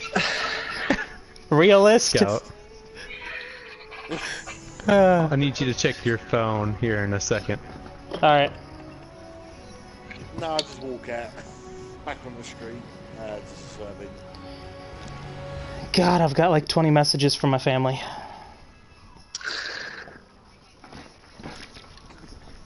And Cat was on the map again. Alright. Alright, so chap, you hear that going on, and that's behind a closed door. So again, Nerv is out here at the side. This is the wall. Other building, he's over here.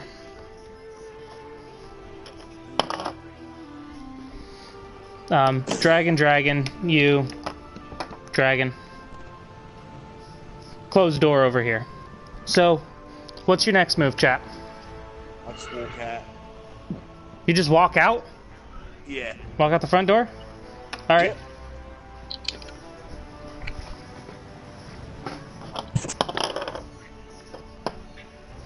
Alright. Alright, John. What else are you doing with your conversation? We just got to the point where all of that was said and he slid a pen and a paper towards you. And you just asked about the promotion and what it means, and he told you it pays more. I read over the contract to see how long I'd have to work for them. You notice there's a few different boxes that say 1 quest up to 5 years. Jesus. It's a And you long notice time. it's one box, that box, and the middle box has a blank. I ask him what the middle box with the blank means. That's so we don't have to fill in every damn block ourselves. Or in Draconic. God, that's racist. I don't know how that's right. How am I racist against something that doesn't even exist? Racist. No, it's not race, it's speciest. Don't worry, wait till I start asked using if a I female can sign voice. I asked if I can sign the contract to work for only a few quests at a time. That's fine. We don't care how long you actually work as long as you get our jobs done. I fill out the blank space for 5 quests and sign it and slip it to him. Alright. You do that and he goes, alright. Go talk to the lass up front. She'll get you set up. Thanks for being our slave forever now. As you leave the door.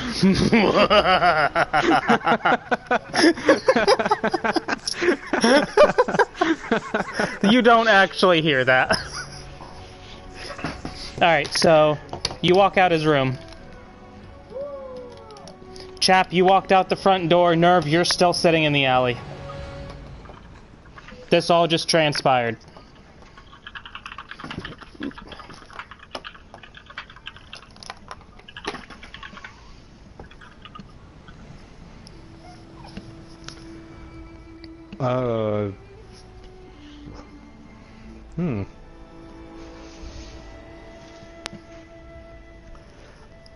I go talk to Chap to see what he went in there for. Alright, Chap. Yo! What's going on? Lorraine walks up to you. What's going on? How you doing? Yo, hold no.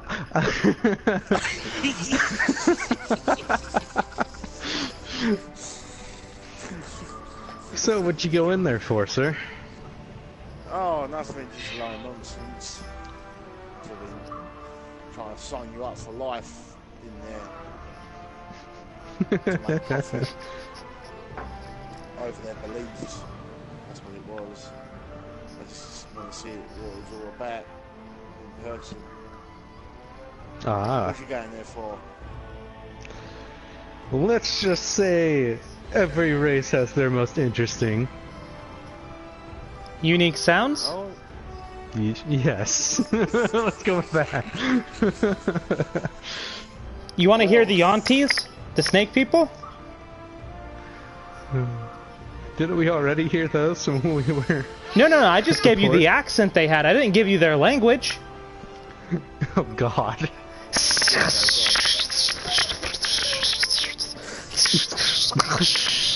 That's the auntie. There you go. Let me guess, and when we find the cow people, they're gonna go moo.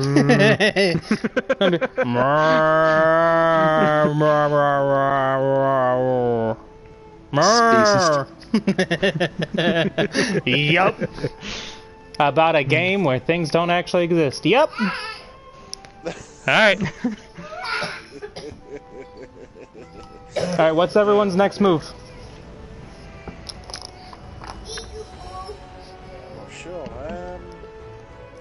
Oh, and just to inform you, you can hear from just distinct chattering around that general location where some people are glad, you know, whew, that last quest almost killed me. I think I'm going to end it here. Thank God their contract was only for these 3 quests. So, and you hear different types of chatters about how, yeah, no, I'm just going to do a year. I'm not going to do more than that. And different times, you can tell that people aren't bound to this for life. Well, chap, the Templar's dead. Leave him. yeah. I will also say, as the DM, the party cannot separate one way or another. They will all be going the same direction. Oh.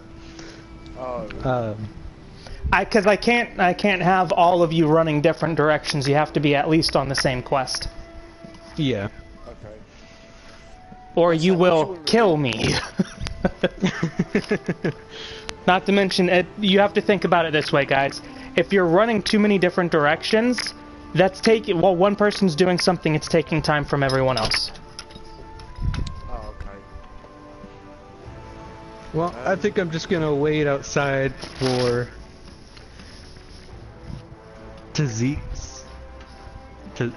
I'm pronouncing that name wrong. Tazix. Tazix to come out. Alright, so John, what are you doing? I head out of the room and go to the front desk.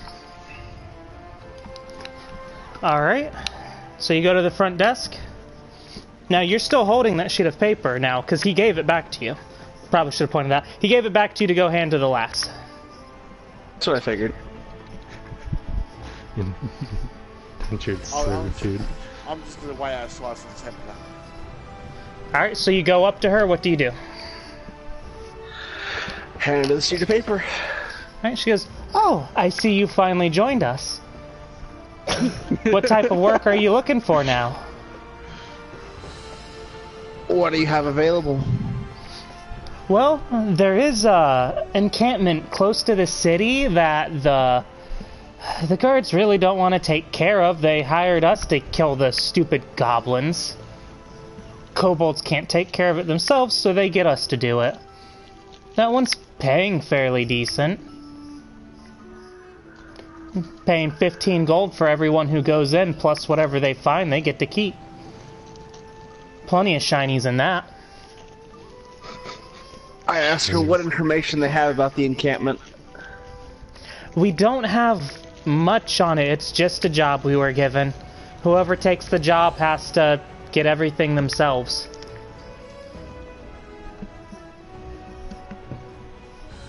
Well, I accept the quest and ask her where she can give me an indication of where it is. She takes your paper, she puts it under the desk she's at, and you can see she writes down your name on a sheet of paper. You can clearly see it, it's a roster. And she puts 5 boxes and marks one. You can see there's a random amount of different boxes. Some of them are squares, some of them are triangles. You have no idea what any of it means. You just know there's 5 squares on yours and one has been marked now. She tells you, ask around the town, see if anyone who's been hurt by it. I know a few of the merchants have lost some caravans to it, so they might have more information. I ask her how long until the quest or expedition begins, or if I can leave at my leisure. The sooner you get it done, the sooner you get paid. I don't care when. If someone else takes care of it before you, though, you don't get paid. I nod and head out the front door. Alright, she says bye. A big old draconic smile.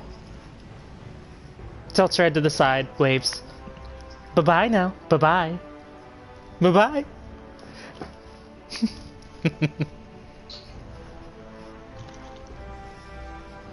Alright, you walk out the front doors, and lo and behold, you see the human and the half-elf.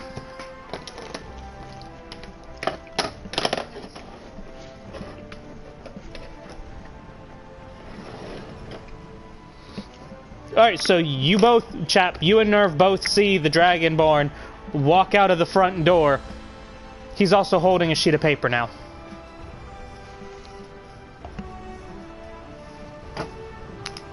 I walk up to him, and in common, I say, hitting on the counter girl, are ya? I ignore him and continue to walk past him. Ouch. Burn.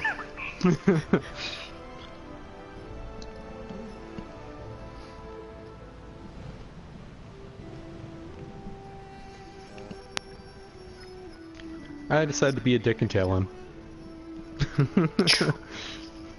But how close are you? Are you so close you're breathing on his neck? Or are you a little bit farther back? A little bit farther back? Alright. About 11, 12 feet. Okay, you're a decent ways back. Chap, he's passing you. Are you doing anything? No, I don't know.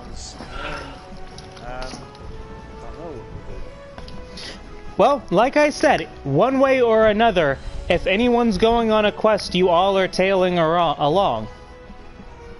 Whatever quest it happens to be, you guys have to stay together. Okay. You may not agree with one another characters-wise, but you need each other to do things. Because he needs to track down an encampment. Something that would take a paladin a year and a decade to figure out. He also needs not to run into an entire encampment alone. Something that none of you can do alone. Not to mention, if you guys work together, maybe there's some information that people have been given that could get everyone beneficial bonuses. Right. I got the boy with a paper and scanning on. We did well in the last mission. I said, mind am I tagging on? Now, John, you remember something from your talks about how only members who accept the quest get paid. Now, neither Nerve or Chap know this, only John does.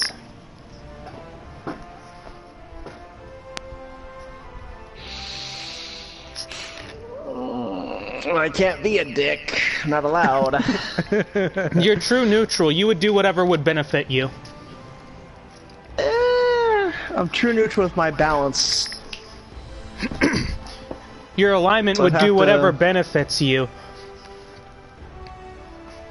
Even with balance. Right now, balance is helping whoever asked for help. Well, the question is, how far back do they say we're trailing me? Nerve is like 10 feet behind you. Which isn't... Truth be told, it's not possible. You barely left that conversation and Chap was right there too. So it's really... You just walked away from Nerve's character. He hasn't had a chance to do anything and you're talking with Chap. Or, my bad, you're talking... Yeah, you're talking with Chap because that's the name of his character too. Yeah.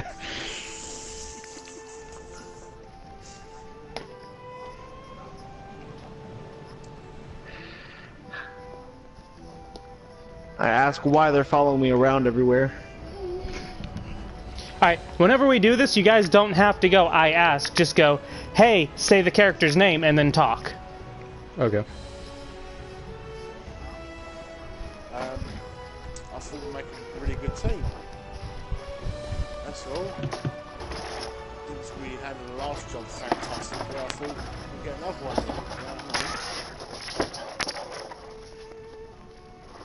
It's up to I you, look though. over at the half-elf, waiting for his answer. I'm bored and I got nothing better to do. Alright, let's get it. Why not? And then, yeah, alright, let's get it. John, a little voice in the back of you... A little voice in your back of your head goes, I wonder would it be balanced if I get paid and they don't. I scoff and tell them there's an encampment of goblins I need to find. Alright, then let's find them. Where do we start?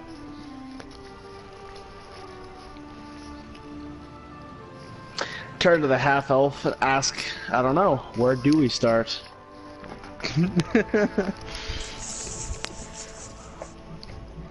Well, I would suggest talking to some of the traders that have been going in and out of this town to see if they've come across any goblins. So why don't you go do that? Alright, I will.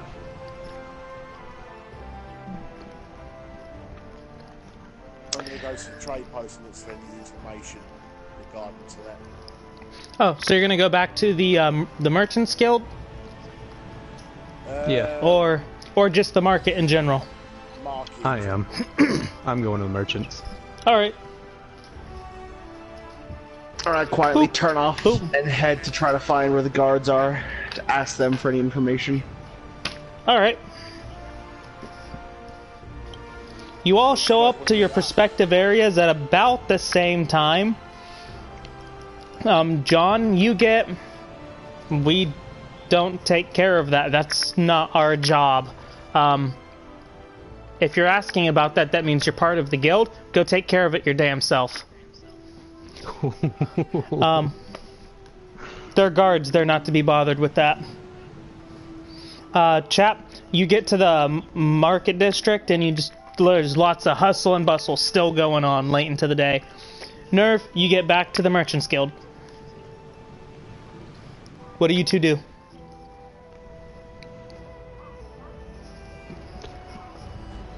I'll let Chep go first. Where was we? Chap, you're at the market district. He's at the Merchants Guild. You both can kind of see each other. It's just really crowded. Oh, to one of the traders and asked if they heard anything about missing posts from goblins, like civilians. Alright, you catch a merchant that's currently unloading his wares at one of the shops, and he looks at you and goes, "Does it look like I've had any problems? I obviously have my goods with me. Go look for some poor sap that doesn't have anything. Not us, we're busy. Let us work." And he continues to unload his stuff and go. I search further. Alright, while you're searching around the area, you notice a wagon that looks completely tattered. The cloth across the top has been ripped, and the driver looks pretty bad.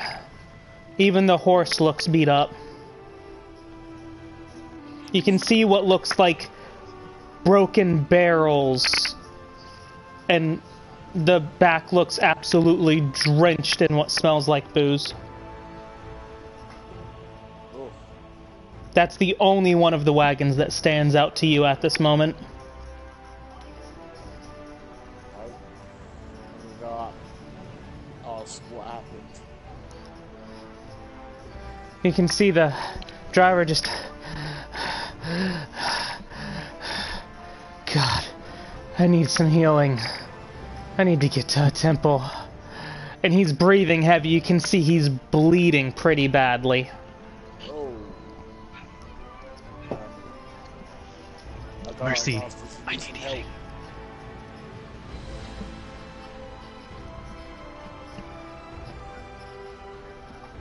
And now, chap, you know nothing of your current allies' abilities, so you have no idea what either of them can actually do.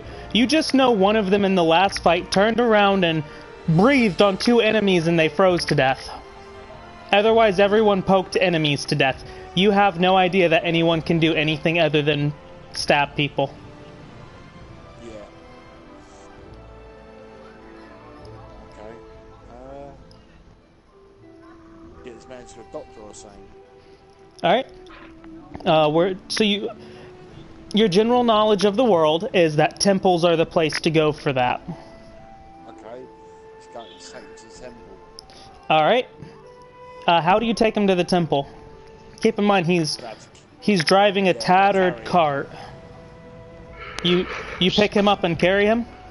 Straight through the crowd. Alright. Nerve, you notice the human that was with you. I'm not going to make you do a strength check on this because you could concentrate to do it. You notice the human that you were partied with picks up what looks like a half-orc, looks severely beat up, and is carrying him quite wildly around the place like he doesn't know where he's going. I call out to him while chasing him down and tell him that I can help out. Alright. Keep in mind, chap, you don't know where the temple is. Yeah. What's going on? This man got beat up. Where's the temple? You know. I don't know where the temple is, but I do have some magic that can help. Okay. I'd like to use Cure Wounds. Okay. Don't even worry about rolling, it's fine. Okay. The merchant suddenly, the half-orc suddenly regains his breath. What? We're in the middle of the street. Is there a And then he notices you. Wait, did you do this? Nope. Oh my god, no? Who did? A goddess. I don't know. Keep in mind his eyes were closed. He was on the verge of passing out.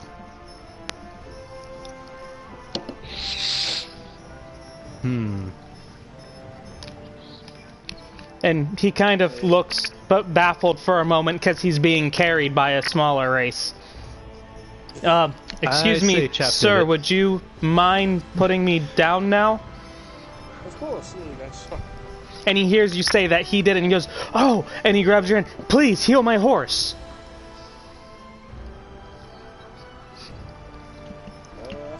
Oh, the lies we weave, eh? I walk up to Chap, whisper in his ear, "Go up and touch the horse. I'll take care of the rest." Alright then.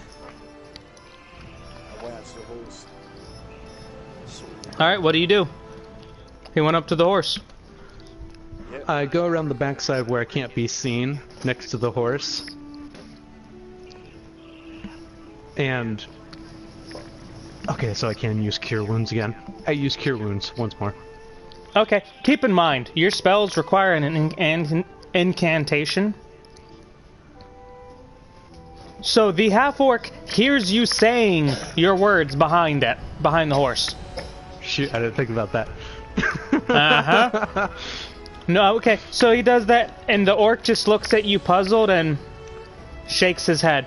Thank you, look, he says thank you looking at Chap, nodding his head. Is there anything you two needed? Just to know where you got attacked from. Who did this? This stupid goblins outside the north gate. They hit me about 2 days from here. Took everything I had to get my bloody horse to make it all the way here. Not to mention me bleeding out the entire time. Okay. How many was there? I don't know, they shot me as I ran. Lucky for me, I was able to rip those stupid arrows out. I think the best choice would be to see if you can scribble down a map, like on a piece of paper for us, so we can get to that location and take care of the goblins.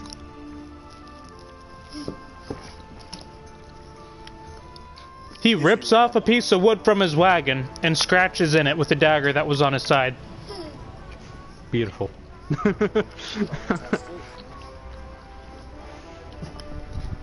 I'm gonna draw you what he did. Okay.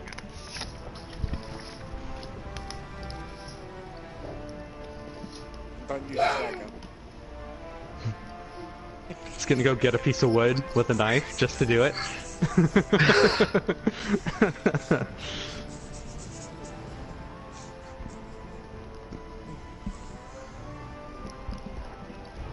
And he holds up this piece of wood, and it's scribbled like this, which is reversed on my bloody camera. As soon as I see it, we'll be so much further ahead. Alright. Good thing I'm a spy and used to getting really crappy directions. It says North Gate with a crude drawing of a gate, some dash marks, 2 days somewhere.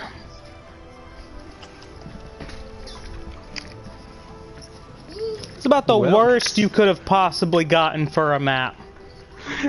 He gave you what you asked for. He's not an artist.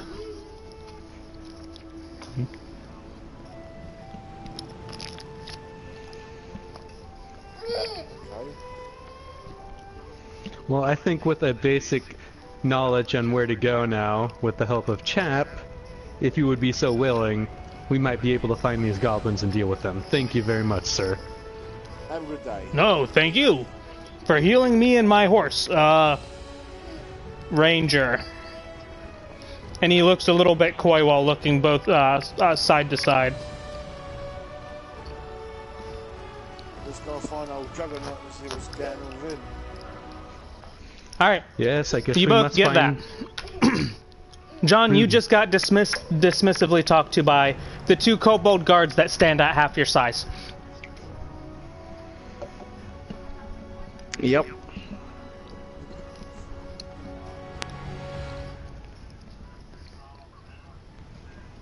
I head on back towards where I last saw my 2 people.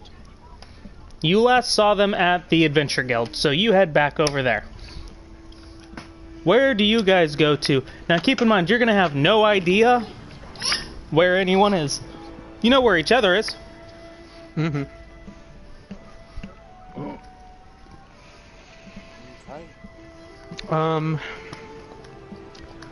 Okay. I call Lilith back, and I send her out to find Tazik. Tazik? Alright. John, what are you doing once you get to the place? I wait outside.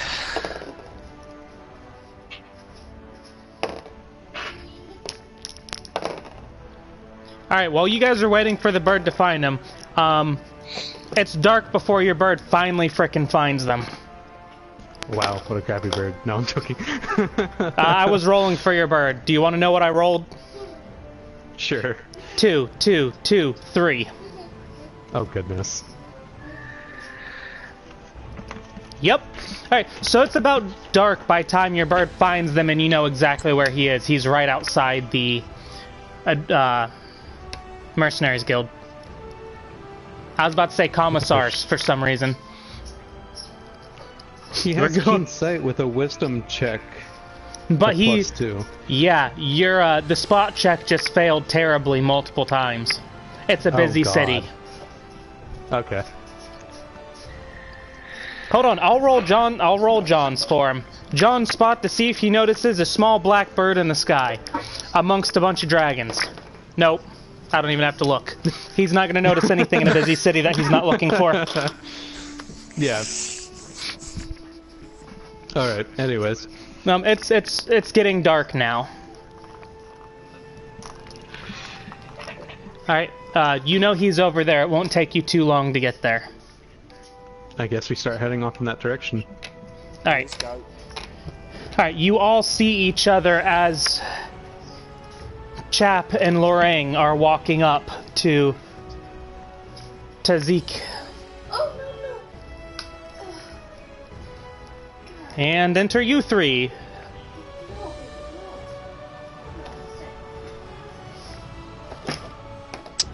You can tell the guild is definitely kind of locking down at this point. I tell him I got some information. Actually, no, yeah, I'll just do it like this. I've got some information for you, but how much are you willing to pay? A little voice in the back of your... like giving you. A little voice in the back of your head remembers that the girl behind the counter said everyone who takes the quest gets paid as long as they're a member. I know, I remember. In the basket. Do you see the towel in the basket? So I'll pay you however much I get paid. No, I got it. You're getting paid, are you? How much? You'll find out when you get paid.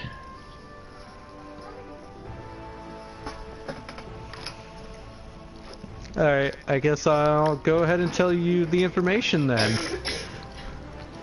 We've got this very crappy drawing from an orc that we saved, who told us where we might find these goblins. We better head out and go find them. Don't you think we should wait till daytime? Waited long enough.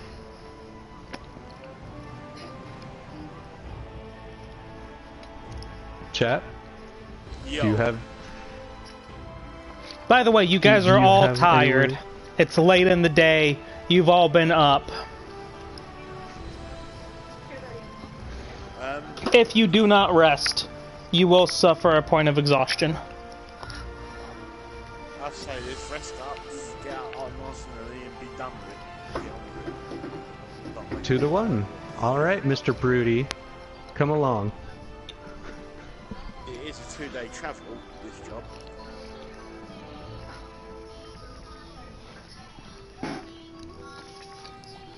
I say we I follow behind. Yes, I say let's go find us a room. Or something, rent us out, something like that. And then we go on tomorrow. Do take trip. The usual.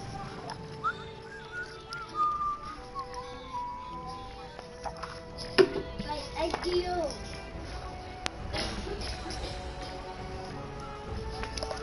Alright, so what are you guys doing?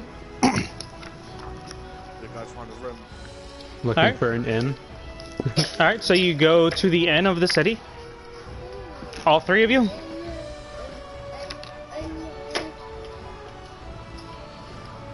Oh yeah, Scout, I need to just give you a break real quick. Carry on with that, mate. I'll be back in a second. Alright, so we'll take a 15-minute hiatus. Everyone use the bathroom, grab food, do whatever you need to. Oh no, you can carry on playing as me if you want. Carry on. Nuh-uh, chap, this is your character. No. Yeah. What you can do is you can get yourself situated for the night. Not yet. We gotta wait. Aw. Because you guys have to choose what you're doing at each section of the game. Take 15. Once he gets back, we'll continue. Okay.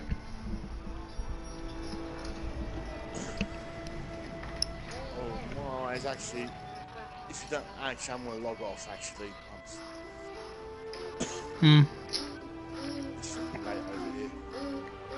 Alright, well... before you end then, chap, let me go over experience that you all received.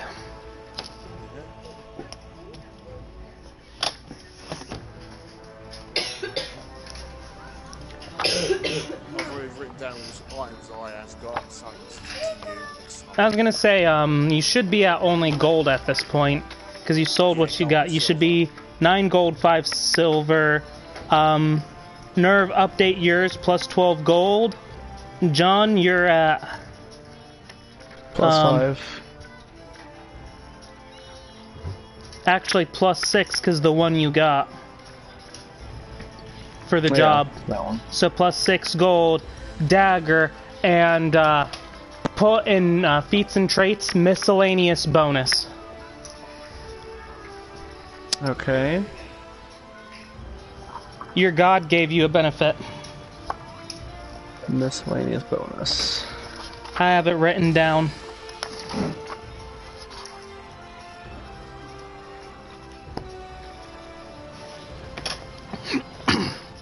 Gotta look up how much experience you guys should get for that. It wasn't a tough fight, honestly. It was just a challenge rating of 1.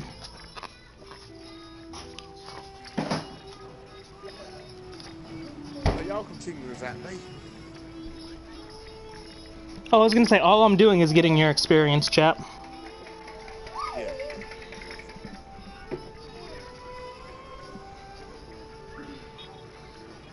Alright. Page 15 for you.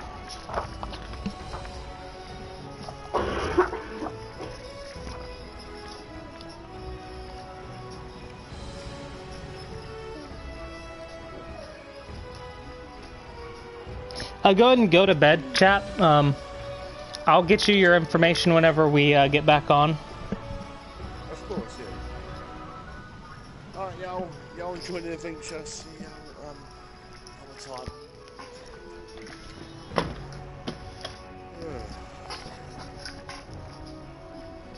In a bit, y'all. Here we go.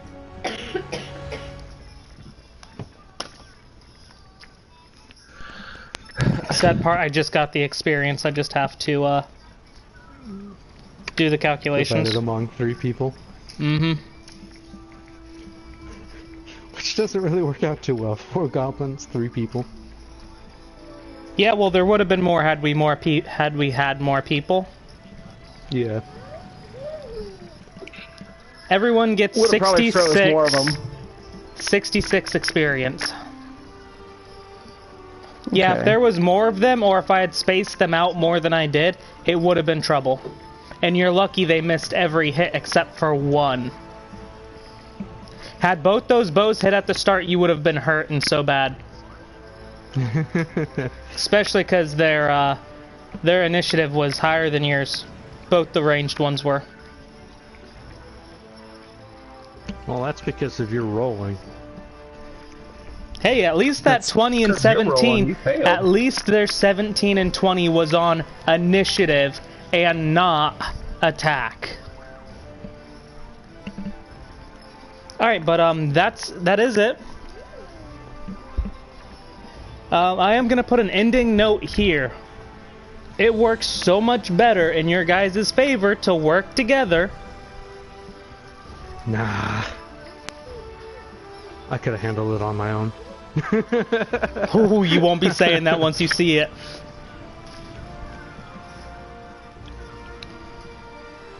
You guys will not be saying that once you see it. But considering this was a quickly thrown together session and we had a whole whopping 3 people. No, the reason why I'm saying everyone has to stick together, imagine if we had all 6 people and we were that spaced out. Take forever. Yeah, because you're waiting on one person to do theirs, and then this conversation, and then this conversation, and this one. So from like this session on out, we really need to stick together in it. 2 hours long. Yeah, Well, 2 that'll hours. make it easy on the racist DM. Not racist. Speciest. Okay, speciest. Sorry.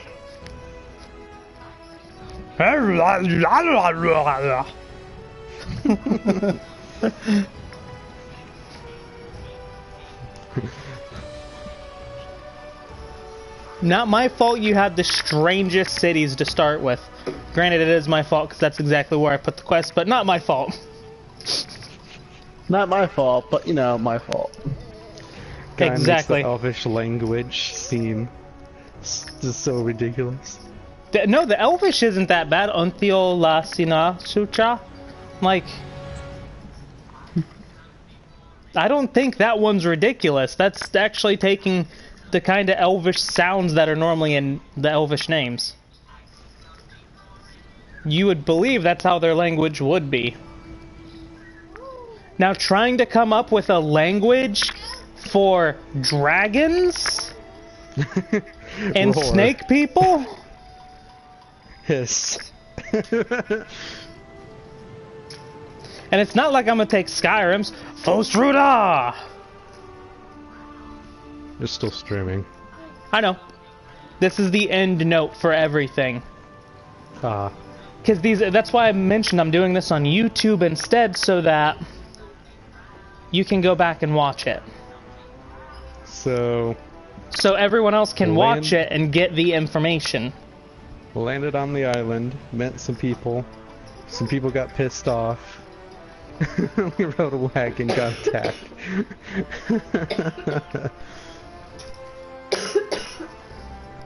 And I will mention one other note before I end this stream. Relations are everything in this environment. Ah! Lost my controller.